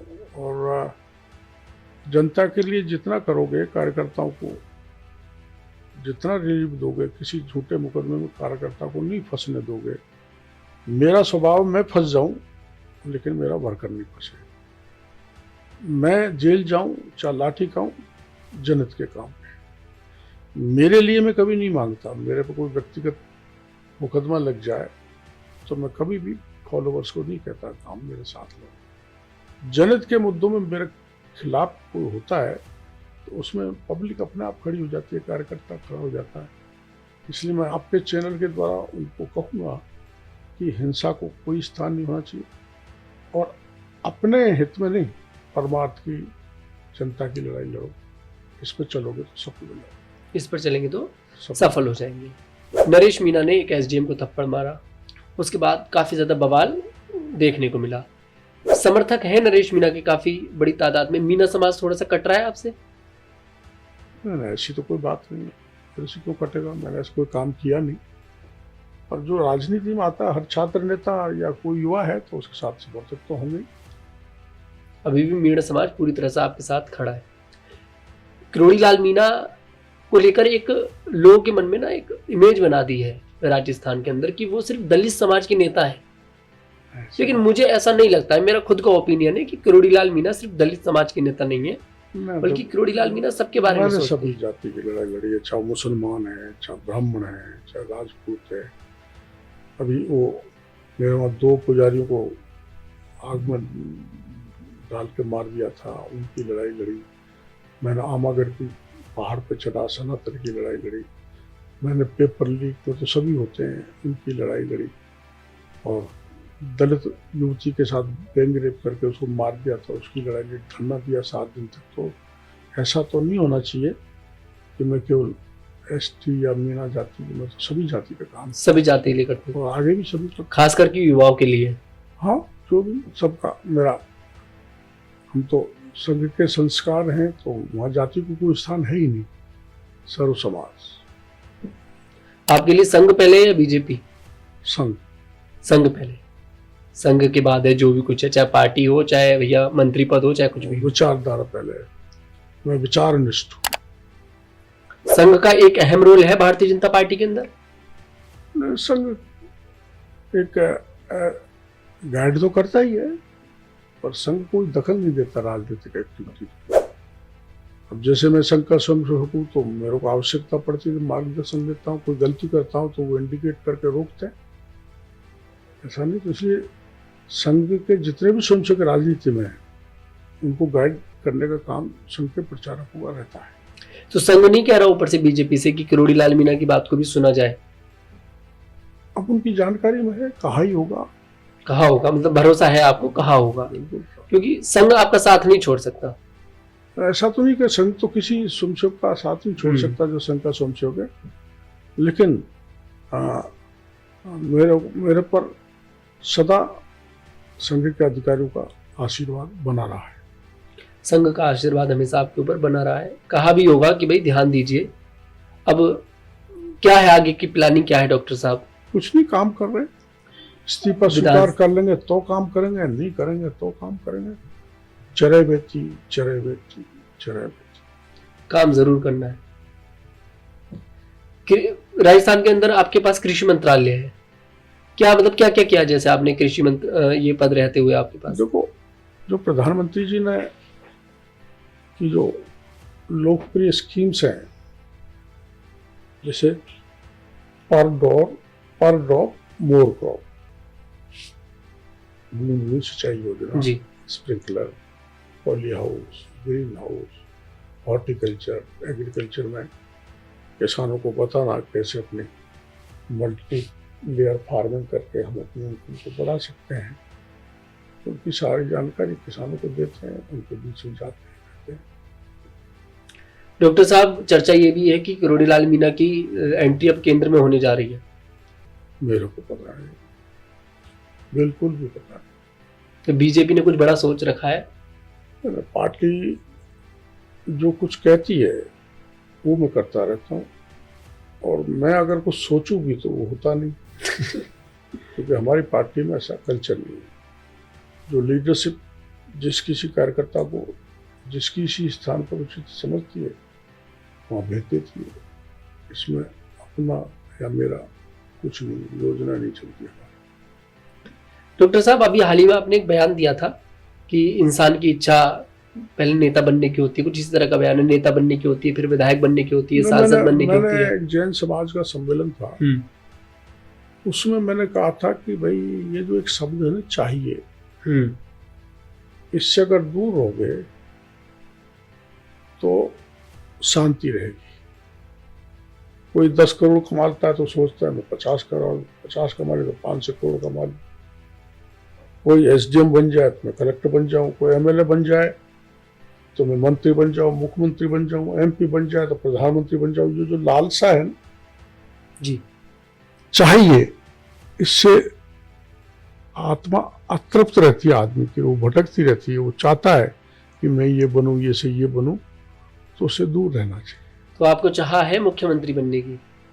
मैं तो चाह तो किसको नहीं होती थी, चाह है। मैं मना करूं तो आप पे भी नहीं जचेगी, या जो सुन रहे होंगे उनको भी नहीं जचेगी। आपकी मुझे यही बात बहुत अच्छी लगती है कि आप बात बड़ी कट्टू कट करते हैं, आप घुमाकर नहीं करते, इसलिए आपको बड़ा ही पसंद किया जाता है। सिर्फ राजस्थान के अंदर नहीं बल्कि देश में भी किरोड़ीलाल मीणा की बड़ी चर्चा है, बहुत ज्यादा चर्चा है किरोड़ीलाल मीणा की। बात आप बिल्कुल कट्टू कट करते हैं। अभी आपने साफ बोल दिया कि भैया मैं कहूंगा कि नहीं बनना चाहता तो ये बात जमेगी नहीं यहाँ पर, कि मन में तो है। अब अच्छा, जब पर्ची खोली गई, वसुंधरा राजे ने जब पर्ची खोली, आप भी थे वहां पर? बिल्कुल था, लगा मैं भजन लाल जी के पीछे बैठा था पीछे वाली लाइन में। मेरा आगे वाला सीएम बन गया, मैं बैठा रह गया। मेरे आगे वाला पहली बार विधायक बना, वो सीएम बन गया। तो पार्टी का निर्णय, और मैं राज्यसभा सांसद रहा, कितनी बार विधायक रहा, कितनी बार सांसद रहा, नहीं बन पाया। इससे क्या मतलब है? पार्टी का निर्णय, नई पीढ़ी को भी तो खड़ा करना है। मन में डॉक्टर साहब एक ये तो आया होगा कि भाई मुझे एक एक्सपीरियंस है, और ये पहली बार विधायक बने, इन्हें मुख्यमंत्री बना दिया गया। पर मेरे ममता बनर्जी की तरह मेरा गुस्सा भी आता है तो मेरी सभी पार्टी की दृष्टि में वो मेरा माइनस पॉइंट हो सकता है। हाँ, मैंने शुरू में भी ये बात शुरू में बोल दी थी कि मैं तो कह रहा हूँ, मैं नकार नहीं सकता ना, देखो ममता बनर्जी को बड़ा गुस्सा आता है। गुस्सा तो योगी आदित्यनाथ को भी आता है। हाँ, किसको नहीं आता। अब राजस्थान चलाने के लिए भी तो गुस्से वाले मुख्यमंत्री की जरूरत है। गुस्सा आदमी का एक स्वभाव है, कई को कम आता है, कई को ज्यादा आता है, हमको ज्यादा आ जाता है। अब योगी आदित्यनाथ तो ऐसे ऐसे बयान दे देते हैं कि साफ दिखता है गुस्सा चेहरे पर। अब वो पर उनका गुस्सा जनता के हित में होता है, योगी जी। आपका गुस्सा भी तो जनता के लिए ही होता है, मतलब कि अगर जनता के तो कर रहा बात रखने के लिए कर रहा हूँ। परसों में अलवर का मैं प्रभारी हूँ, वहाँ होकर आया जी, तो मेरे को शिकायत मिली कि यहाँ बड़ी लूट मच रही है, यहाँ जमीनों के बड़े कब्जे हो रहे हैं। मैं एक बयान दे के आया था कि मैं अब आऊँगा, जो कब्जा कर रहे हैं करवा रहे हैं उनका इलाज करूँगा। आप वो पता कर सकते हैं कि आज 5-6 जेसीबी एक जगह लग रही है, आत्मों को तो कहने मात्र। डॉक्टर साहब, किरोड़ीलाल मीणा को बीजेपी की जरूरत नहीं है, ना मंत्री पद की जरूरत है, ना विधायक पद की जरूरत है, ना सांसद पद की जरूरत है, अगर उन्हें जनता के लिए काम करना है, अगर मैं गलत नहीं हूं तो। नहीं, देखो बीजेपी तो मैं संघ की विचारधारा का हूँ, इसलिए बीजेपी को जरूरत नहीं है ऐसा कहना ठीक नहीं है। मैं भी बीजेपी बिना अधूरा हूँ, मैं बाहर रह के देख चुका हूँ, एक बार 6 एक बार 4 सीट जीते। तो बीजेपी नहीं छोड़ेंगे आप कभी भी? नहीं, छोड़ भी गए, जैसे हम छोड़ 10 साल में बाहर रहा पार्टी, बाहर रहे आप पार्टी, लेकिन मैंने विचारधारा नहीं छोड़ी। मैं संघ की शाखा पे जाता था, गुरु दक्षिणा करता था, बड़े अधिकारियों के बौद्धिक सुनता था, मतलब मैं मेरी विचारधारा से दूर नहीं हुआ। पार्टी ने बाहर का रास्ता दिखा दिया, अलग बात है। उसका परिणाम ये हुआ कि खुद मोदी जी ने, अमित शाह जी ने बुला के मेरे को राज्यसभा में ले आए। इसलिए मैं पार्टी बिना अधूरा हूँ, पार्टी मेरे बिना अधूरी नहीं है। पार्टी ने तो आपको निकालेगा, अगर अधूरापन होता तो फिर शायद निकालते नहीं। अच्छा, अमित शाह जी से अब जिक्र आया अमित शाह का, अमित शाह को लेकर क्या विचार है? पार्टी के चाणक्य हैं वो? बिल्कुल है, इसमें कोई शक नहीं है। इतना चुनाव का अरेंजमेंट करते हैं, पूरी पार्टी संगठन का अरेंजमेंट करते हैं। अगर अमित शाह वास्तव में चाणक्य नहीं होते तो हमारी पार्टी को इतनी सफलता नहीं मिलती। चाणक्य, इसमें कोई शक नहीं है। डॉक्टर साहब, कांग्रेस ये कहती है, शुरुआत से सुनते आए हम लोग, कि सोनिया गांधी ने प्रधानमंत्री पद की दावेदारी जो थी उसकी कुर्बानी कर दी, और डॉक्टर मनमोहन सिंह को देखिए प्रधानमंत्री बना दिया गया था। मैं अगर गलत नहीं हूं तो ऐसा कहा जाता है, और जनता के मन में आज भी चलता है। सोनिया गांधी की वो कुर्बानी नहीं थी, वो तो जो बयान देश की जनता के आए, विशेषकर हमारे बीजेपी के मजबूरी थी, मतलब सोनिया गांधी, उमा भारती और सुषमा स्वराज के बयान और देश की दूसरी जनता के बयान उसको इमोशनल कर गए, इसलिए वो हट गई। ठीक है, अब यही इसी से जुड़ा हुआ मेरा सवाल है, तो क्या अमित शाह ने भी प्रधानमंत्री पद की दावेदारी की कुर्बानी दी थी? क्योंकि अगर अमित शाह चाहते आगे चलकर चाहें नहीं तो प्रधानमंत्री बन सकते हैं। ऐसी स्थिति आई नहीं थी जब तक मोदी जी हैं, जब तक दूसरा नाम का उन्होंने अपने दोस्त को आगे बढ़ाने का सोचा। अमित शाह ने अपने दोस्त, मोदी जी दोस्ती तो थे उनके, शुरुआत से साथ रहे, दोस्त थे तो मोदी जी तो क्या है कि किस तरह स्टालवार्ट है, ग्लोबल लीडर हैं। मेरी समझ उनके सामने कोई सोच भी नहीं सकता कि मैं बनूं। मोदी जी जो एकदम से दिमाग चलाते हैं और जो उनके भाषण होते हैं, मतलब बड़ा अट्रैक्टिव होते हैं। इसमें क्या शक है, बहुत ज्यादा अट्रैक्टिव। जब भी तो ग्लोबल लीडर है, वो किस चीज की नब्ज कहाँ पकड़नी, पकड़ के पार हो जाते हैं। किसे देखते हैं प्रधानमंत्री मोदी के बाद आगे पार्टी में? नहीं, हमारे यहाँ दरअसल में बहुत व्यक्तित्व हैं, आप भी हो सकते हैं। जैसे अटल जी थे, आडवाणी जी थे, मोदी जी आ गए। हमारे यहाँ विचारकों की, परिश्रमी नेताओं की, स्टालवार्ट की कोई कमी नहीं है। तो ऐसा नहीं कह सकते कि हमारी पार्टी शून्य हो जाएगी। आप भी हो सकते हैं मोदी जी की बात। अरे ये तो दूर दूर तक नहीं सोचते। क्यों डॉक्टर साहब? It is not possible. समय तो आपको भी बहुत हो गया बीजेपी में। मैं इस लायक नहीं हूँ। आप खुद को लायक नहीं समझते। स्टेट तक तो रह सकता है, लेकिन इतना नहीं हो सकता। नहीं, मुझे तो खूबी दिखती है डॉक्टर साहब आप में। आपकी मेहरबानी है। मुझे तो खूबी दिखती है। नहीं ऐसा। अब मोदी जी को भी पहले तो गुजरात में जाना करते थे, कहाँ जानता था कोई। नहीं, पर बाद में जब प्रधानमंत्री पद के लिए नाम रखा गया तब उसके बाद तो सबने जानना शुरू कर दिया। तो हम तो कोई ऐसी पोजीशन पर कभी रहे ही नहीं जो हमको कोई जाने। अरे नहीं डॉक्टर साहब, ऐसी कैसी बात कर रहे हैं आप? हम ये बोल गए इसलिए जान जाते हैं लोग बागवान। हम तो कोई ऐसा न तो केंद्र में कैबिनेट मंत्री रहे, न राज्य में मुख्यमंत्री रहे, तो हमको कौन जाने। अब मुख्यमंत्री और हमने कभी, देखो आदमी को मौका मिलता है तो काम करके दिखाता है। तो अब भजन लाल जी को मौका मिला है तो काम करके दिखा रहे हैं। हमको तो जो हमारे में राजस्थान में ग्रामीण विकास, पंचायत राज ग्रामीण विकास विभाग होता है। सदा आज़ादी से अब तक ऐसे ही विभाग मंत्री बनाते रहे। हमको ग्रामीण विकास दिया है, वो पंचायत राज हट गया तो इफेक्टिविटी कैसे दिखाए? क्या डॉक्टर साहब आप अपन फील्ड में गए, माना कोई काम देखा, उसमें कमी निकली, भाई नरेगा में करप्शन है या एसएफसी में करप्शन है, और हमने आदेश दिया कार्रवाई हो, तो कार्रवाई के लिए पंचायत राज मंत्री जी को बोलना पड़ेगा। तो इफेक्टिविटी में फर्क तो आता है। डॉक्टर साहब मन खुश कर देते आप, जब बोलते हैं तो मन खुश कर देते। आप फिर नाराज होंगे इस बात से, लोग होंगे तो होंगे, सच्चाई है। मैं मेरे को इफेक्टिव नहीं कर पा। आपको फर्क मुझे लगता है पड़ता नहीं है, चाहे बीजेपी कुछ सोचे, चाहे राजस्थान का हाईकमान कुछ सोचे, फर्क पड़ता है। छवि तो मेरी बिगड़ती है ना। छवि बिगड़, आप बहुत हासिल कर लिया। भरोसा उठता है पार्टी का, लीडरशिप का। कैसे क्यों बोलते? अब कमी होगी तो बताया तो जाएगा ना। अब ये तो कमी है, मेरे को डिपार्टमेंट काट दिया। डॉक्टर साहब सच्चा दोस्त भी तो वही होता है जो हमें कमी बता दे हमारे सामने। न, पर ये आज के जमाने में ऐसे दोस्त की जरूरत नहीं है। हाजी के दरबार में नाजी का क्या काम? हाँ करते जाओ, ना करोगे तो डूब जाओगे। आज के समय में छुरा भोंकने वाले की जरूरत है। वो हमारे स्वभाव में नहीं है, हम नहीं भोग सकते छुरा। हम तो कमी बताएंगे, जो कमियां हैं भैया सुधार करो, अगर सही से चलना है तो। नहीं, जो गड़बड़ लग रहा है, हाँ ठीक है, पहले परिवार में कोई गड़बड़ है तो माँ को बताओ, बाप को बताओ, नहीं सुने तो जनता को बताओ। अच्छा डॉक्टर साहब, आपको नहीं लगता जब पिछली सरकार थी, कांग्रेस की सरकार थी, अशोक गहलोत मुख्यमंत्री थे, तो सचिन पायलट बिल्कुल किरोड़ीलाल मीणा की जगह पर बैठे थे? नहीं, मैं वहां नहीं हूँ। नहीं है ना, गलत करते हैं। पायलट साहब मुख्यमंत्री बनना चाहते थे, इसलिए उन्होंने बागी तेवर अपनाए थे। तेवर तो बड़े बागी थे। और अपने 19 साथियों को भी ले आए थे। वो हमारे पार्टी के लीडर्स से भी मिल लिए थे। मैं पद पाने के लिए या मुख्यमंत्री का पद पाने के लिए बागी नहीं बन सकता। बागी नहीं बनेंगे ना। फिर भी कितने, एक अंदाजा तो बता सकते हैं कि राजस्थान के अंदर विधायक वगैरह मुलाकात तो करते होंगे, कहते तो होंगे कोई खूब मिलते हैं, सबसे सब इशारा तो करते होंगे कि आप चलो किरोड़ीलाल मीणा जी हम आपके साथ हैं। 10-20 तो हमने जिताए ही हैं, लेकिन कोई कुछ भी कहे, मैं बागी तेवर पद पाने के लिए नहीं अपना सकता। पद पाने के लिए अगर कोई मुद्दा गड़बड़ है तो मैं वहां बोल जाऊंगा, नीचे भी कह दूंगा, ऊपर भी कह दूंगा, लेकिन पद पाने के लिए मैं बगावत नहीं कर सकता।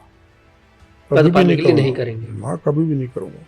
फिर भी विधायकों का साथ तो होगा आपके साथ, जिनके काम करते हैं मिलजुल के। 15-20 विधायकों का साथ है मतलब? नहीं, सारे सभी साथ हैं। मैं तो कांग्रेस वालों के भी काम करता हूँ, वो भी राजी। विपक्ष वाले तो चाहते हैं किरोड़ीलाल मीणा हमारे साथ आ जाए। नहीं, वो उनको जरूरत नहीं है, न मैं जाऊंगा कितनी भी जरूरत हो, मैं मेरे विचारधारा नहीं छोड़ सकता। डॉक्टर साहब, आपके जो तेवर रहते हैं भाई, आप सरकार के खिलाफ जो भी आपको गलत लग रहा है आप तो बोल देते हो। आपको नहीं लगता कि जब आगे का चुनाव होगा, अगला चुनाव जब आएगा विधानसभा का, तो ये एक कमजोरी बन सकता है भजनलाल शर्मा की सरकार की? क्यों बनेगा? चुनाव आएगा जब तक तो सब मगरमच्छ जेल में होंगे। भरोसा है अभी भी हाँ, क्यों नहीं, सब जेल में होंगे। मैं आपको बताऊं, जल जीवन मिशन का घोटाला 900 करोड़ का, 20,000 करोड़ के टेंडरों में गड़बड़, ये मैंने उठाया था। मैंने थाने पे धरना दिया, 3 दिन तक FIR दर्ज करो, नहीं किया, मेरे को पकड़ के ले गए। अब उस जल जीवन मिशन में जो मगरमच्छ हैं वो नहीं पकड़े जा रहे। तो मैंने मुख्यमंत्री जी से कहा है पकड़ो, ऊपर भी कह दिया पकड़ो, मेरी समझो चुनाव तक पकड़ लेंगे। ऐसे रीट पेपर लीक में है, ऐसे सब इंस्पेक्टर में, ऐसे JN में, ऐसे RS में, सब भीतर रखे जाएंगे। मेरे को भरोसा है, सने सने हो सकता है मैं उतावलापन कर रहा हूँ, भ्रष्टाचार के कई मुद्दे हैं, उनमें कार्रवाई मैं उतावला रहा हूँ, करो करो, क्योंकि हमारे उठाए हुए थे, तो हो सकता है मैं उतावला हूँ। सरकार की नीतियों के समय समय, लेकिन हो जाएगी, होगा जरूर। सरकार नहीं गिरेगी। तो सरकार तो अगर आप चाहेंगे तब गिरेगी, आप चाहे आपने तो घिरेगी, घिरेगी। अच्छा घिरेगी, अच्छा घिरेगी, साथ मैंने गिरने गलत बोल दिया, जो गिरने पर भी बात कर लेता हूँ। अगर आप चाहेंगे तो सरकार गिरेगी, नहीं तो नहीं चाहे गिरेगी, तो मुझे लगता है सरकार किसी भी स्थिति में मेरे चाहने पर भी नहीं गिर सकती। पहली बात तो मैं चाहूंगा नहीं। हाँ, आप चाहेंगे नहीं, वो तो आपने क्लियर ही कर दिया, और बागी नहीं होंगे। ना ना ना, सचिन पायलट ने जो अपने समय पर किया सही किया था? मैं उसको उचित नहीं मानता, गलत किया। वो लंबी रेस के घोड़े हैं, उनको तसल्ली रखनी चाहिए थी। कांग्रेस गलत कर रही है सचिन पायलट के साथ? अब वो तो कांग्रेस से पूछो और पायलट साहब से पूछो। डॉक्टर साहब फिर भी एक मन में इमेज तो होती है। लेकिन उनको जनरल सेक्रेटरी बनाया हुआ है, इतनी छोटी सी उम्र PCC के चीफ बना दिए, उप मुख्यमंत्री बना दिए। डॉक्टर साहब मन में आपके दुख तो है थोड़ा सा? नहीं, मेरे काय का दुख बताओ। दुख मतलब इसी चीज का, जैसे कि एक लंबा अरसा मुझे बीजेपी में हो गया, मुख्यमंत्री तो छोड़ो, इन लोगों ने मुझे उप मुख्यमंत्री बना देते। क्या फर्क पड़ता है, कुछ भी बना दो। आपने देखा डॉक्टर साहब, भले देखिए आपको फर्क ना पड़ता हो, लेकिन जो लोग आपको चाहते हैं उन पर बहुत फर्क पड़ता है। पढ़ो, मैं तो मेरे 45 साल से वो चाह रहे हैं, वो चाहने लेकिन उनको कोई फर्क नहीं है। पड़ रहा। जो कि तो फोर्स खड़ी हुई है मेरे साथ, क्योंकि मुख्यमंत्री डट के काम करता हूँ। मैं सारे प्रोटोकॉल तोड़ के अपने कार्यकर्ता के लिए कहीं भी चला जाता हूँ, अपनी जनता के लिए कहीं भी खड़ा हो जाता हूँ। जनता के लिए कितने भी आंदोलन करने पड़े, कितनी बार सड़क पर उतरना पड़े, कितने भी डंडे खाने पड़े, कितनी बार जेल में जाना पड़े, चाहे अपनी ही सरकार क्यों ना हो, करोड़ीलाल मीणा रुकेंगे नहीं पर। अपनी सरकार में पहले सरकार को ध्यान दिलाएंगे, जानकारी देंगे मुख्यमंत्री, नहीं होगा तो कुछ करेंगे। आंदोलन तो नहीं करेंगे, आंदोलन तो अपनी सरकार में नहीं करेंगे आप? नहीं कर सकते, लेकिन सभा कर सकते हैं, भाषण दे सकते हैं, पब्लिक को कह सकते हैं। वो तो आप देते ही हैं। हाँ। फोन टैपिंग वाला जो आरोप था, आपने एक बार नहीं 2 बार दोहराया, बाद में फिर बोल दिया था आपने। नहीं, बोला यही था कि अभी भी हो रहे मेरे फोन टैप,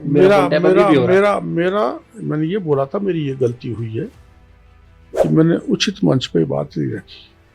आज भी ये मान रहा हूँ कि उचित मंच पे बात पहले परिवार में रख देते, पार्टी के प्लेटफॉर्म पर रख देते, वो मेरे से गलती हुई। बाकी ये सही है, फोन टेप। डॉक्टर साहब, जब आंदोलन करते हो तो घर पर डांट पड़ती है? नहीं, गोलमा देवी जी से? वो घर पर डांट पड़ने वाला कौन है? गोलमा मैं, मेरी गोलमा, हम 2 हैं। माता पिता दुनिया में रहे नहीं। छोटे भाई जो राजनीति में आए वो बेचारे चुनाव हार गए, एक भतीजा है जो MLA है, बाकी परिवार में सब कुछ ठीक है। हम तो पूरा जीवन पार्टी को दे दिया, इसलिए डांट कौन मारे। गलती भी हो जाती है तो कभी कभी गोल में टोक देती है। चलिए डॉक्टर साहब, अब आपके बारे में बहुत सारी बातें कर ली, राजस्थान की राजनीति के बारे में कर ली। अब करते हैं देश में जो बहुत अहम मुद्दे इस टाइम चल रहे हैं। वक्फ संशोधन बिल लागू होना चाहिए। हाँ, लागू होना चाहिए। क्यों लागू होना चाहिए डॉक्टर साहब, क्या लगता है आपको? ये इसलिए लागू होना चाहिए, मैं जहाँ से आता हूँ वहाँ मैंने मुस्लिम उम्मीदवार को हराया है जी। उससे पहले भी मुस्लिम MLA था, और मैं मेरे वहाँ देख रहा हूँ जहाँ पर भी यूं लकीर खींच दे वही वक्फ की जमीन है। ये गलत है। दूसरा, जितने भी अधिकारी वक्फ में बैठे वो सारे एक धर्म विशेष के। तीसरा, कहीं सुनवाई को स्थान नहीं, कहाँ जाके कहें सुने। हाई कोर्ट दूसरे सुनने की स्थिति में नहीं है। चौथा, जो ठेकेदार हैं मुसलमानों के, जी उन्हीं का वक्त पर ज़्यादातर कब्जा है, वो उसको खुर्द मुर्द कर रहे हैं। मैंने जयपुर में एक मामला उठाया था, फजलुर रहमान जो राष्ट्रीय महासचिव हैं ऑल इंडिया मुस्लिम बोर्ड के, उन्होंने वहाँ 900 बीघा जमीन पर कब्जा करके कॉलोनियाँ काट दी। मैंने इसकी प्रेस कॉन्फ्रेंस की, प्रधानमंत्री जी को पत्र लिखा है, गृह मंत्री जी को भी लिखा है। तो ये मेरी इसमें जो जितने इलाका पाकिस्तान का है, उतनी हमारे देश में वक्फ की प्रॉपर्टी है जिसका दुरुपयोग हो रहा है। और इसलिए ये कानून जो मनमानी वाला पिछली कांग्रेस सरकार लाई, उसको खत्म होना चाहिए। क्या करेगी बीजेपी वक्फ संशोधन बिल लागू कर कर? मस्जिदों को हटाया जाएगा, मजारों को हटाया जाएगा, क्या किया जाएगा? मस्जिद की जगह रहेगी, मजार की जगह रहेगी, लेकिन जो प्रॉपर्टी का दुरुपयोग हो रहा है और जो प्रॉपर्टी वक्फ बोर्ड की है नहीं, वो लकीर खींच देता है ये मेरी है, ये डिस्प्यूट खत्म हो जाएगा। इस डिस्प्यूट को आपको खत्म करना है। अब इतना चेंज, मैं अभी 2 दिन पहले जंतर मंतर पर एक बड़ा प्रोटेस्ट किया गया दिल्ली के अंदर, डॉक्टर साहब। असुद्दीन ओवैसी भी आए थे, जानते होंगे भाईजान के लिए आप? खूब जान। उनके बयान भी खूब उनके साथ। अच्छा, मुलाकात होती थी जब वो इतने मुखर नहीं थे। अब ज्यादा हो गए। क्यों हो गए ज्यादा मुखर? हिंदुओं के खिलाफ बोल के? हाँ, तो बड़े लीडर हो गए। अब बीजेपी वाले मुसलमानों के खिलाफ बोलते हैं, वो हिंदुओं के खिलाफ बोलते थे ना। बीजेपी का कौन प्रधानमंत्री कोई मुसलमान के खिलाफ बोलते हैं? आपने नड्डा जी को देखा, अमित शाह को देखा, मैं राजनाथ सिंह जी को देखा, बताओ कौन मुसलमान के खिलाफ बोलते? नहीं, वो है ना नितेश राणे, महाराष्ट्र में एक नाम तो सुना ही होगा आपने। अब वो नितेश राणे जैसे दूसरे जो नेता हैं, उनके लिए हमारे सरसंघ चालक जी ने कह भी दिया है कि हर मस्जिद के नीचे मंदिर मत बनो। संघ और बीजेपी की सुर तो खैर, चलिए इस पर मैं अभी आगे बात करूंगा। अभी थोड़ा सा उस पर, जंतर मंतर पर एक प्रोटेस्ट किया गया डॉक्टर साहब, बड़ा प्रोटेस्ट था। तमाम मुस्लिम वहां पर पहुंचे, मुस्लिम महिलाएं वहां पर पहुंची, बहुत लोग थे। मैं भी वहां पर कवर करने के लिए गया था, मतलब बातचीत करने के लिए, जानने के लिए कि आखिरकार इनके मन में क्या है। मुसलमान ये नहीं चाहता कि वक्फ संशोधन बिल जो है वो आए, और ना वो ये चाहता है कि सरकार उनके किसी भी मामले में इंटरफेयर करे। अब मुसलमान ऐसा नहीं चाहता कि तो ये बिल नहीं चाहता, वो ये उनका मामला नहीं है, ये देश का मामला है।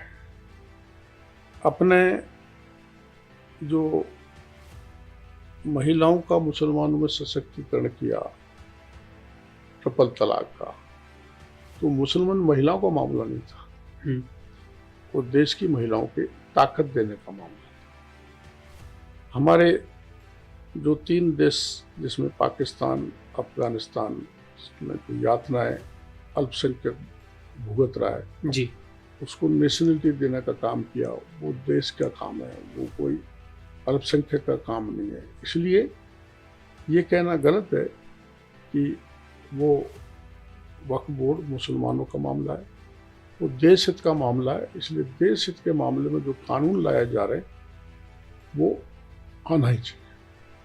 प्रोटेस्ट करना लोकतंत्र में हर एक का अधिकार है। किसानों ने भी किया, इन्होंने भी किया, वो मायने नहीं रखता, पर राष्ट्र हित में कौन सी चीज़ महत्वपूर्ण है वो मोदी जी करते जा रहे हैं। मुसलमान कह रहे थे कुर्बानी देने के लिए भी तैयार है हम लोग, पर बिल्कुल लागू नहीं होने देंगे। हो सकता है, ये उनका जीव है, उसको कैसे भी हिला दो। ऐसा बोलना नहीं चाहिए, ये हिंसक भाषा है, देश की यूनिटी और इंटीग्रिटी को खतरा पैदा करने वाली भाषा है। ऐसी भाषा को स्थान नहीं होना चाहिए। और अगर कुर्बानी देंगे तो सरकार भी तो है, देखेगी सरकार, निपटेगी। तो 370 हटा रहे थे तब पाकिस्तान पूरा ही चिल्ला रहा था, हैं? क्या हुआ? पत्ता भी नहीं हिला। ऐसे वक्फ बोर्ड को जाएगा। अब पत्ता नहीं हिला, इसी पर एक मैंने यही मेरा सवाल था एक मुसलमान से, उसने बोला कि पत्ता कैसे नहीं हिला, इस बार बीजेपी की सीटें कम हो गई लोकसभा चुनाव में। वो उन्होंने तो खूब वो उनका दृष्टिकोण सही नहीं है। वो इसलिए ज़्यादा हुई कि जो पूरा विपक्ष है वो एक जगह हो गया एक, और उन्होंने एक नैरेटिव तैयार किया कि ST/SC का आरक्षण खत्म हो जाएगा और संविधान को बदल देंगे। ये नैरेटिव उनका चल गया, इसलिए कारण से इस पर भी बात करेंगे। ST/ST संशोधन जो उस पर आ रहा है, क्रीमी लेयर। डॉक्टर साहब, अब यहाँ पर देखिए जिस तरह से वक्फ संशोधन बिल को लेकर मुसलमान अपनी बात रखते नजर आ रहे हैं, पर सरकार ने पूरे मन बना लिया है कि बिल को लागू किया जाएगा और जल्दी देखिए बिल को पेश भी करने वाली है सरकार पार्लियामेंट के अंदर। यहाँ पर क्या क्या चेंज आएगा? जैसे बिल लागू होगा तो फिर क्या चेंज आएगा यहाँ पर, मतलब देश के अंदर लागू हो जाएगा? चेंज क्या होगा? चेंज आएगा कि संपत्ति वापस ली जाएगी वक्फ से? नहीं, कौन संपत्ति? जो वक्फ की संपत्ति है वो वक्फ के पास रहेगी। मेरी मोनोपोली खत्म हो जाएगी।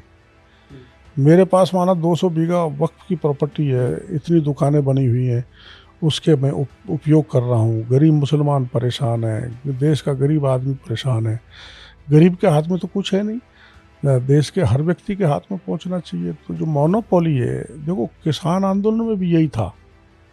किसान बिल का विरोध बड़े किसान कर रहे थे। यहाँ भी जो वो ऐसे मुसलमान जिन्होंने वक्फ की प्रॉपर्टी पे कब्जा कर रखा है वो विरोध कर रहे हैं। आम मुसलमान को बहकाया जा रहा है, उनको कोई लेना देना ही नहीं इससे। जैसे किसानों को बहकाया गया वैसे आम मुसलमानों को बहकाया जा रहा है। ये आम मुसलमान के हित में भी है। जी, अगला मुद्दा है मेरा मंदिर मस्जिद। संघ भी कह रहा है कि हर मस्जिद के नीचे मंदिर मत ढूंढो। बीजेपी क्यों नहीं मान रही है? संभल के अंदर अभी हाल ही में मुद्दा आया तो बड़ा बवाल हुआ, देखने को मिला।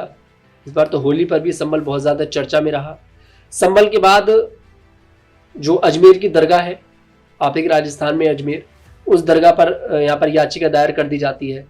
किस रूप से देख रहे हैं डॉक्टर साहब? वो आज के समय में क्यों हर मस्जिद के नीचे मंदिर ढूंढा जा रहा है? याचिका दायर करने वाला वो कोई हमारी विचारधारा का व्यक्ति नहीं है। कोई भी याचिका दायर कर सकता है। तो सुप्रीम कोर्ट भी कान नीक बंद कर रखे, वो भी सोच समझ के फैसला देता है माननीय उच्चतम न्यायालय। इसलिए बीजेपी की तरफ से जो टॉप लीडरशिप है या संघ की तरफ से जो टॉप लीडरशिप है वो ऐसी बातों पर भरोसा नहीं करती। यहाँ पर देखिए, यहाँ से बवाल तो हो जाते हैं ना। अब मैं कोई कच्ची बात बोल दूँ तो इसका मतलब ये नहीं पूरा संघ या बीजेपी जिम्मेदार हो। वो मेरा व्यक्तिगत। लेकिन जब एक पार्टी, अगर पार्टी का कोई नेता बोलता है तो समझो वो पार्टी बोलती है, ऐसा नहीं है। भले उसके खुद के विचार हो। हाँ, खुद के विचार हैं, खुद के विचार हैं। कई बार व्यक्ति बढ़ चढ़ के बोल देता है, पब्लिसिटी के लिए बोल देता है। जो सरसंघ चालक जी ने कहा है कि नेता बनने के लिए ऐसे बयान नहीं देने चाहिए, तो इसलिए वो बोल जाते हैं। उनके लिए कोई सहमति पार्टी की नहीं है। कई बार प्रधानमंत्री जी हमको सांसदों की मीटिंग में कह चुके हैं कि भाषा का संयम रखें और ऐसी कोई भाषा नहीं बोले जो किसी दूसरे को कुचेटे। यहाँ पर बीजेपी तनाव बिगाड़ने की कोशिश करती है, ये भी आरोप लगते किया है, बताओ। आरोप लगते हैं। आरोप तो कुछ भी लगा सकते हैं, लेकिन राजस्थान में जितनी भी घटना हुई, चाहे जोधपुर में हुई, चाहे भीलवाड़ा में मुस्लिम युवक ने एक हिंदू को चाकू मारा, मर गया, चाहे करौली में जो विजयदशमी का जुलूस था उस पर पथराव हुआ, कभी भी बीजेपी या संघ का कोई भी संगठन ये कोशिश नहीं करता कि माहौल तनाव बिगड़े। सामने वाले ही करते हैं। आपने नागपुर की घटना देखी है जी, उस पर मैं आने वाला हूँ अभी। नागपुर में किसने किया? एक भी कार्यकर्ता बीजेपी या संघ। अब आपकी पार्टी के नेता भी तो ऐसे ऐसे बयान दे रहे थे। क्या? नितेश राणे अभी बोला, बताया मैंने। हाँ, सब औरंगजेब की कब्र के, मतलब ऐसा लग रहा है कि कब्र को हटाना बिल्कुल तय समझिए। नहीं, देखो ऐसा है, आप औरंगजेब एक आक्रांता था, मैं भी मानता हूँ, है ना। शिवाजी महाराज, संभाजी महाराज के साथ क्या किया आपको पता है जी। ऐसे कि माना किसी कारण से कब्र भी हटाते हैं, तो ये बिना बात औरंगजेब की औलाद क्यों बन रहे हैं? क्यों औरंगजेब से क्या सहानुभूति है इन लोगों की? इनका इलाज क्यों नहीं कर पा रही बीजेपी? क्या जिसने पथराव किया 50 लोग गिरफ्तार कर लिए, और जिसके जहन में कोई कीड़ा घुस गया तो धीरे धीरे ही सही होगा। कब्र हटनी चाहिए डॉक्टर साहब? बिल्कुल हटनी चाहिए। 318 साल बाद क्यों बीजेपी जाग रही है इस मामले पर? अब सनातन धर्म जागा है। आपने देखा 318 साल बाद अब जो कुंभ लगा, महाकुंभ, उसमें इतनी कभी तादाद पहुंची क्या? जो सनातन धर्म है वो मजबूत हो रहा है और विधर्मियों की जड़ें खत्म होनी चाहिए, इसलिए चीज आई है। आप भी गए थे कुंभ में? हमें गया था, मैंने आपकी तस्वीरें देखी थी। गया था, व्यवस्था बढ़िया लगी थी? बहुत अच्छी। वीवीआईपी के लिए व्यवस्था कुछ ज्यादा बढ़िया थी? नहीं, वो देखो ऐसा होना नहीं चाहिए। मैं तो नहीं होना फिर चाहिए। फ्रैंक बोल रहा हूँ, मैं यही चीज पकड़ना चाह रहा था। हाँ, नहीं होना जी। चाहिए। कोई वीआईपी नहीं माँ गंगा के स्नान में, संगम के स्थान में। आप किस रूट से गए थे? मैं तो इधर से, यहाँ से मतलब आप लखनऊ। वीवीआईपी वाले रूट से गए थे या फिर नहीं, हमने तो कुंभ में साधारण, एंट्री के बाद या फिर सिंपल वाले में गए नहीं, थे? हम तो जिसमें गए साधारण स्नान किया, यही बात बहुत अच्छी लगी मुझे आप। साधारण स्नान किया। अच्छा, कुंभ के अंदर डॉक्टर साहब भगदड़ भी मची थी, पता ही होगा आपको। मौतों का आंकड़ा छुपाने का आरोप बीजेपी पर लगा। ये क्यों छुपाएगी बताओ आप? एक बार वही तो हमारा मैं पूछ रहा हूँ। ना, माना मौत का आंकड़ा छुपा ले, मेरा गांव का कोई व्यक्ति गया है और वो डूब के बह गया, तो मेरा गांव का व्यक्ति तो सवाल करेगा, भाई मेरा आदमी कहाँ कुंभ में गया? कोई एक भी सवाल हुआ है देश में? नहीं, ये गलत है आरोप, गलत आरोप, आधारहीन, तथ्यहीन। व्यवस्था बहुत बढ़िया थी, बहुत अच्छी। भगदड़ मची, उसमें जो मौतों वो का तो देखो इतना आरोप बड़ा लगा इतना बीजेपी के बड़ा ऊपर, मेला गलत। लगा है जहाँ 66 करोड़ लोग आए हों, आधा देश जहाँ पहुंच गया हो। अब सब लोग ये पूछ रहे हैं ऐसी कौन सी मशीन है जिससे इन लोगों ने ये चेक कर लिया कि 66 करोड़ लोग आए हैं? देखो, मशीन तो कई हैं, ट्रेन के आंकड़े, फ्लाइट के आंकड़े, बाई रोड जाने के आंकड़े, ये तो टोल पे सब जगह हो जाते हैं, इसमें कोई छुपता नहीं है। प्लस वहाँ जितने भी सीसीटीवी कैमरे लगे हैं वो एक एक आदमी को क्लिक करवाते हैं, 1 2 3 4। आज तो मॉडर्न टेक्नोलॉजी इतनी हो गई जो बता देती है। बीजेपी को सब पता लग जाता है। नहीं, वो तो इनको कांग्रेस वालों को नहीं लगता। राहुल गांधी, प्रियंका वहाँ अब स्नान वो तो कराने गए का- नहीं ना। वो तो ये गलत है। इंदिरा गांधी कह जाती रहे थे थी, पहले 1 तारीख आई, फिर दूसरी तारीख वो आई, अपनी जा ही नानी, नहीं पाए। अपन उनकी नानी तो जाती थी, दादी दादी दादी दादी जाती इंदिरा थी, गांधी जी। और पोते पोते नहीं जा रहे। गलत है। गलत है, जाना चाहिए था। क्या बीजेपी मुस्लिम विरोधी है? कतई नहीं है, बिल्कुल भी नहीं है। नहीं है। किसी धर्म, किसी जाति के खिलाफ बीजेपी नहीं है। बीजेपी संघ तो ये चाहता है कि जो भी सारा देश का 140 करोड़ लोग रह रहा है वो गंगा को अपनी मां माने, रामायण महाभारत गीता को पवित्र ग्रंथ माने, जो देश के संत हुए उनको पूजे, और हमारे जो भी बड़े बड़े महापुरुष हुए उनके प्रति श्रद्धा निष्ठा का भाव हो, वो सब हिंदुस्तानी है। जी बिल्कुल। अगला मुद्दा है मेरा SC ST क्रीमी लेयर को लेकर। जी, होना चाहिए क्रीमी लेयर, आना चाहिए SC ST समाज में। देखो अब इसमें प्रधानमंत्री जी ने एक फैसला कर दिया जी, तो मेरा बोलना ठीक नहीं। फिर भी एक आपका ओपिनियन तो होगा। ना, मेरी ओपिनियन बीजेपी के तमाम नेताओं से मैं मैंने तो यूं नहीं बातचीत करता दिया, हूं, ओपिनियन तो देते ही हैं। मैंने यूं नहीं दिया। हम्म, मैंने तो एक बात जरूर बोली थी कि मैं गरीब घर में पैदा हुआ, मेरे बगल में भी गरीब व्यक्ति था एक, मैं डॉक्टर बन गया, MLA मंत्री बन गया, मेरा भाई RS बन गया, सब भतीजा मेरा, सब, मैं सब कुछ बन गया। लेकिन मेरा बगल वाला अब भी पत्थर पहाड़ में फोड़ रहा है, तो उसका भी उत्थान होना चाहिए। मैं सब कुछ बन जाऊं और वो वहां का वहीं रखे। अब भी मैं, मेरे गांव को भी मौका मिले तो आना। वो पत्थर फोड़ रहा है बेचारा। सवाई माधोपुर से है ना? अभी तो मैं 2 साल आ गया, मेरा 2 साल में आ गया। इतना जरूर मेरा सोच है। मोदी जी ने कहा था कि बाबा साहेब भी आ जाएं तो आरक्षण को खत्म नहीं किया जा सकता। बिल्कुल नहीं कर सकते। फिर कांग्रेस ने क्यों इसे मुद्दा बनाया? और तो राजनीति में मुद्दा बनाते ही हैं, बनाने में सफल हो गए। सफल भी हुई, उसने तो बिल्कुल ऐसे सामने रख दिया, सबको लगता था कि हाँ भाई बीजेपी आई दोबारा तो उसका बदल नुकसान, देगी सब कुछ, उसका नुकसान हुआ है ना। संविधान में चेंज कई बार करेगी। नैरेटिव ऐसा बना दिया जाता है ना, कतई नहीं, कभी संविधान में कोई चेंज नहीं होगा। चंद्रशेखर आजाद का नाम सुना ही होगा आपने।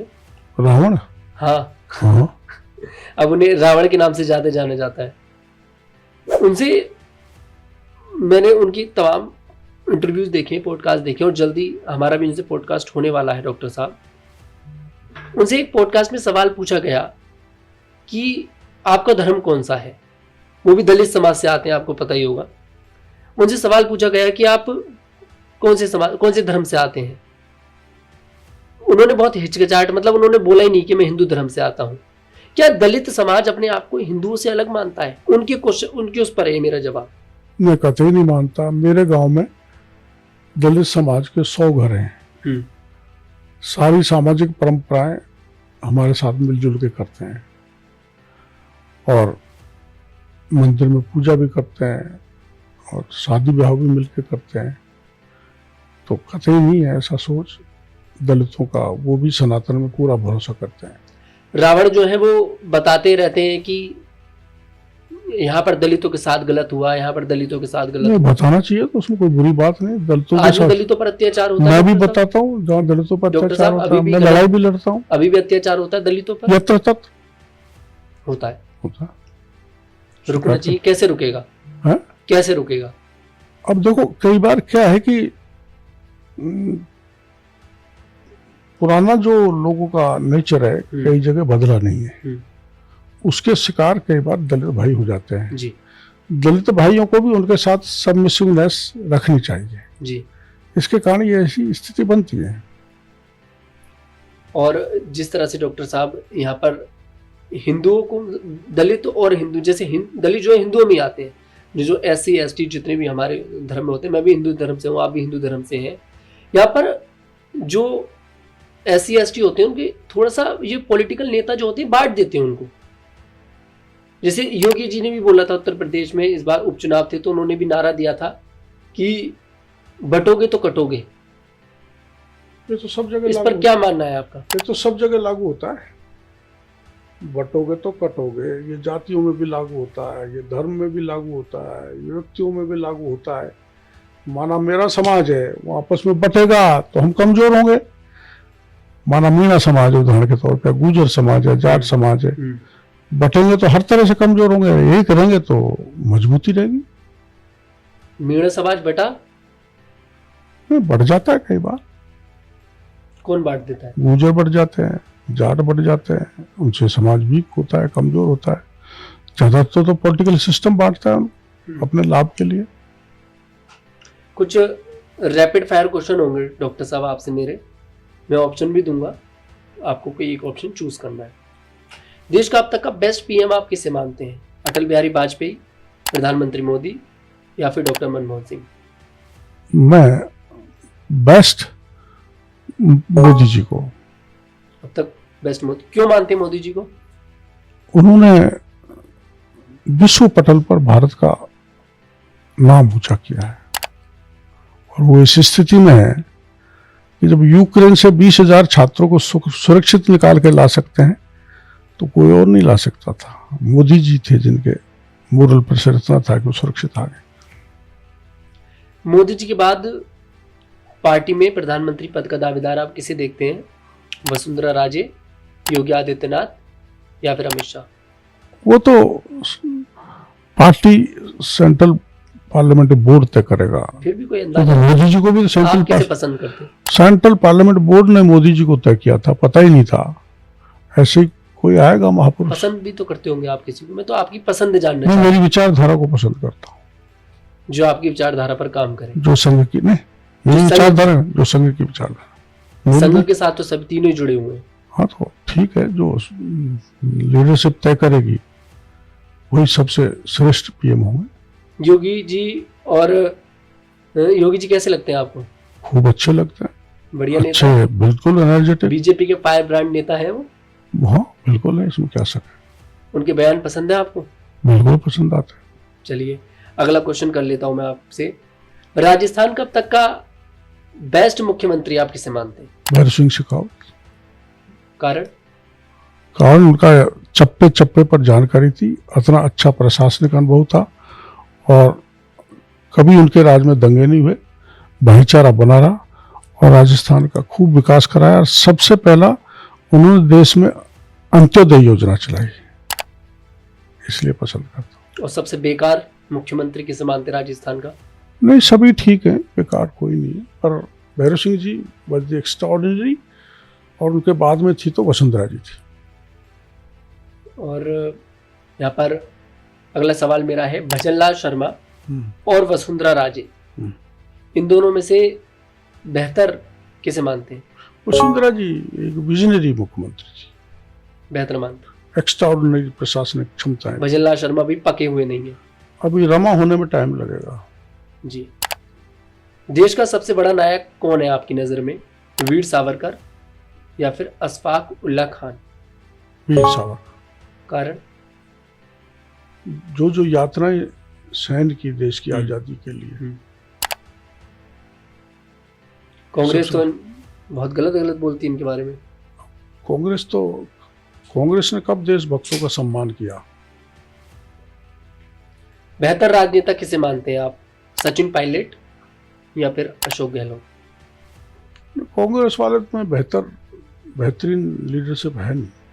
दोनों में तो भी फिर भी कोई बेहतर तो लगता होगा, जिसका स्टाइल आपको पसंद हो, काम करने का तरीका। दोनों का अलग अलग है। कुछ चीज पायलट की पसंद है मेरे को, पायलट साहब की, कुछ गहलोत साहब की पसंद है, लेकिन 10 में से अगर नंबर देने हो तो दोनों को कितने नंबर देंगे? उतनी नहीं है जितनी भैरव सिंह जी की थी, जितनी मोदी जी की है, जितनी योगी जी की है। 10 में से अगर नंबर देने हो तो कितने नंबर देने होंगे डॉक्टर साहब? मैं कोई कैलकुलेटर नहीं रखता, और वास्तव में दोनों आपस में जवाब बहुत तगड़े देते हैं आप। कह ही देते हैं सबकी डॉक्टर साहब के मन में जो आता है बोलते हैं, लेकिन नहीं, बहुत सोच समझ कर बोलते हैं। बेहतर विचारधारा वाला किसे मानते हैं आप? 2 ऑप्शन है आपके पास, महात्मा गांधी या फिर नाथूराम गोडसे। नहीं, महात्मा गांधी।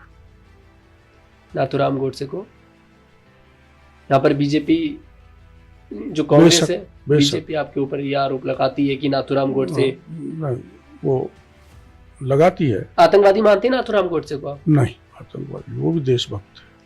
महात्मा गांधी को मारा था। अब वो कई बार आदमी विचार मग्न होकर कुछ गलत काम कर बैठता है। समाज के लिए बेहतर नारा क्या है डॉक्टर साहब आपकी नजर में? सबका साथ, सबका विकास या फिर बटोगे तो कटोगे? सबका साथ, सबका विकास, सबका विश्वास, सबका प्रयास। मतलब ये बटोगे तो कटोगे जो है, इसको बीजेपी के जो लीडर्स हैं, हाई लीडर्स जैसे कि आप हैं, सब नकार रहे हैं इस बयान को। और भी मेरी नेताओं से मुलाकात हुई, मेरा सवाल रहा सबसे, सबने नकारा इसको। पर देश में 30 करोड़ दूसरे लोग भी हैं, सबको साथ लेकर चलना, सबका विकास, सबका विश्वास। डॉक्टर साहब सवाल बड़ा इंटरेस्टिंग है। सच्चा संत किसे मानते हैं आप? आसाराम बापू या फिर राम रहीम? दोनों को नहीं मानता। नहीं मानते? सच्चा संत तो लाल बहादुर शास्त्री थे। खुश कर देते हैं आप जनता को भी और जो सवाल पूछ रहा होता है उसे भी। सच्चे संत थे। प्रधानमंत्री मोदी जी आसाराम बापू के साथ खड़े होकर फोटो खिंचवाते थे। जिसके मरने के बाद जो प्रधानमंत्री बना रहा हो, उसकी एम्बेसडर का कर्जा उनकी मां चुकाए मरने के बाद, ऐसा कोई उदाहरण हो सकता है क्या? आपके लिए लोकतंत्र में सर्वोपरि क्या है, गीता या फिर संविधान? मेरे लिए दोनों ही सर्वोपरि है। दोनों ही सर्वोपरि है। फिर भी दोनों में से कुछ लोकतंत्र के लिए तो दोनों ही, एक नहीं चुनेंगे। हिंदू हृदय सम्राट किसे मानते हैं, बाला साहब ठाकरे या फिर प्रधानमंत्री मोदी? मैं हिंदू सम्राट शिवाजी महाराज को मानता हूँ। नहीं इन्हें मानते ना उन्हें मानते? शिवाजी महाराज को। पीएम मोदी को नहीं मानते? वो तो है शिवाजी महाराज को। वो हमारे प्रेरणा है, मोदी जी के प्रेरणा स्वरूप है, मेरे भी प्रेरणा स्वरूप। आपकी पार्टी के एक नेता बोल रहे हैं कि प्रधानमंत्री मोदी में शिवाजी महाराज की छवि दिखती है। हाँ तो सही बोल रहे हैं। सही बोल रहे हैं, मानते हैं आप इस बात को? हाँ मैं कह रहा हूँ ना। चलिए, बड़ा स्वतंत्रता सेनानी आपकी नजर में कौन है, वीर सावरकर या फिर महात्मा गांधी?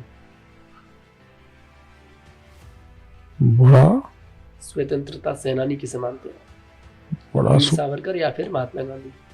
बड़ा स्वतंत्रता सेनानी तो अनेक नाम है, फिर भी एक तो होगा। दोनों से मामला अधूरा रह जाएगा। फिर भी एक नाम तो होगा डॉक्टर साहब। ये जो है आपने नॉर्थ एंड साउथ कह दिया, बीच के लोग भी हैं। किसी और का नाम ले दीजिए, कोई दिक्कत नहीं है। है? किसी और का नाम ले दीजिए। सुभाष चंद्र बोस थे। अच्छा, इतने कंफ्यूज क्यों हुए महात्मा गांधी और वीर सावरकर में? इतनी कंफ्यूजन क्यों हुई? कोई कंफ्यूजन नहीं है। महात्मा गांधी शांति के पक्षधर थे, सुभाष चंद्र बोस और चंद्रशेखर भगत सिंह राजगुरु ये बलिदानी जो थे, वो उनका बहुत बड़ा रोल है जी। देश की आज़ादी, उन्हें भुलाया नहीं जा सकता। तो आप भी इन लोगों की तरह लड़ाई लड़ते रहेंगे राजस्थान के अंदर? पक्का, बिल्कुल नहीं रुकूंगा। देश में भी कहीं जाने की जरूरत पड़ी वहां भी जाऊंगा।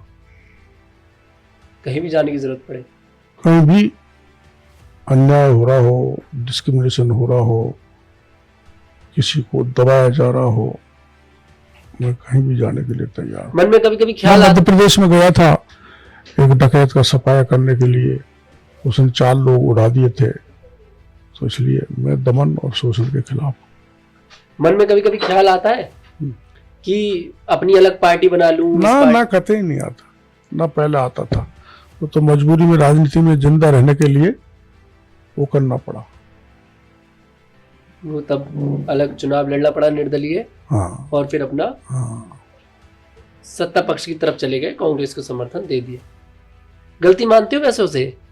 गलती मानते हो उसे? क्या करते?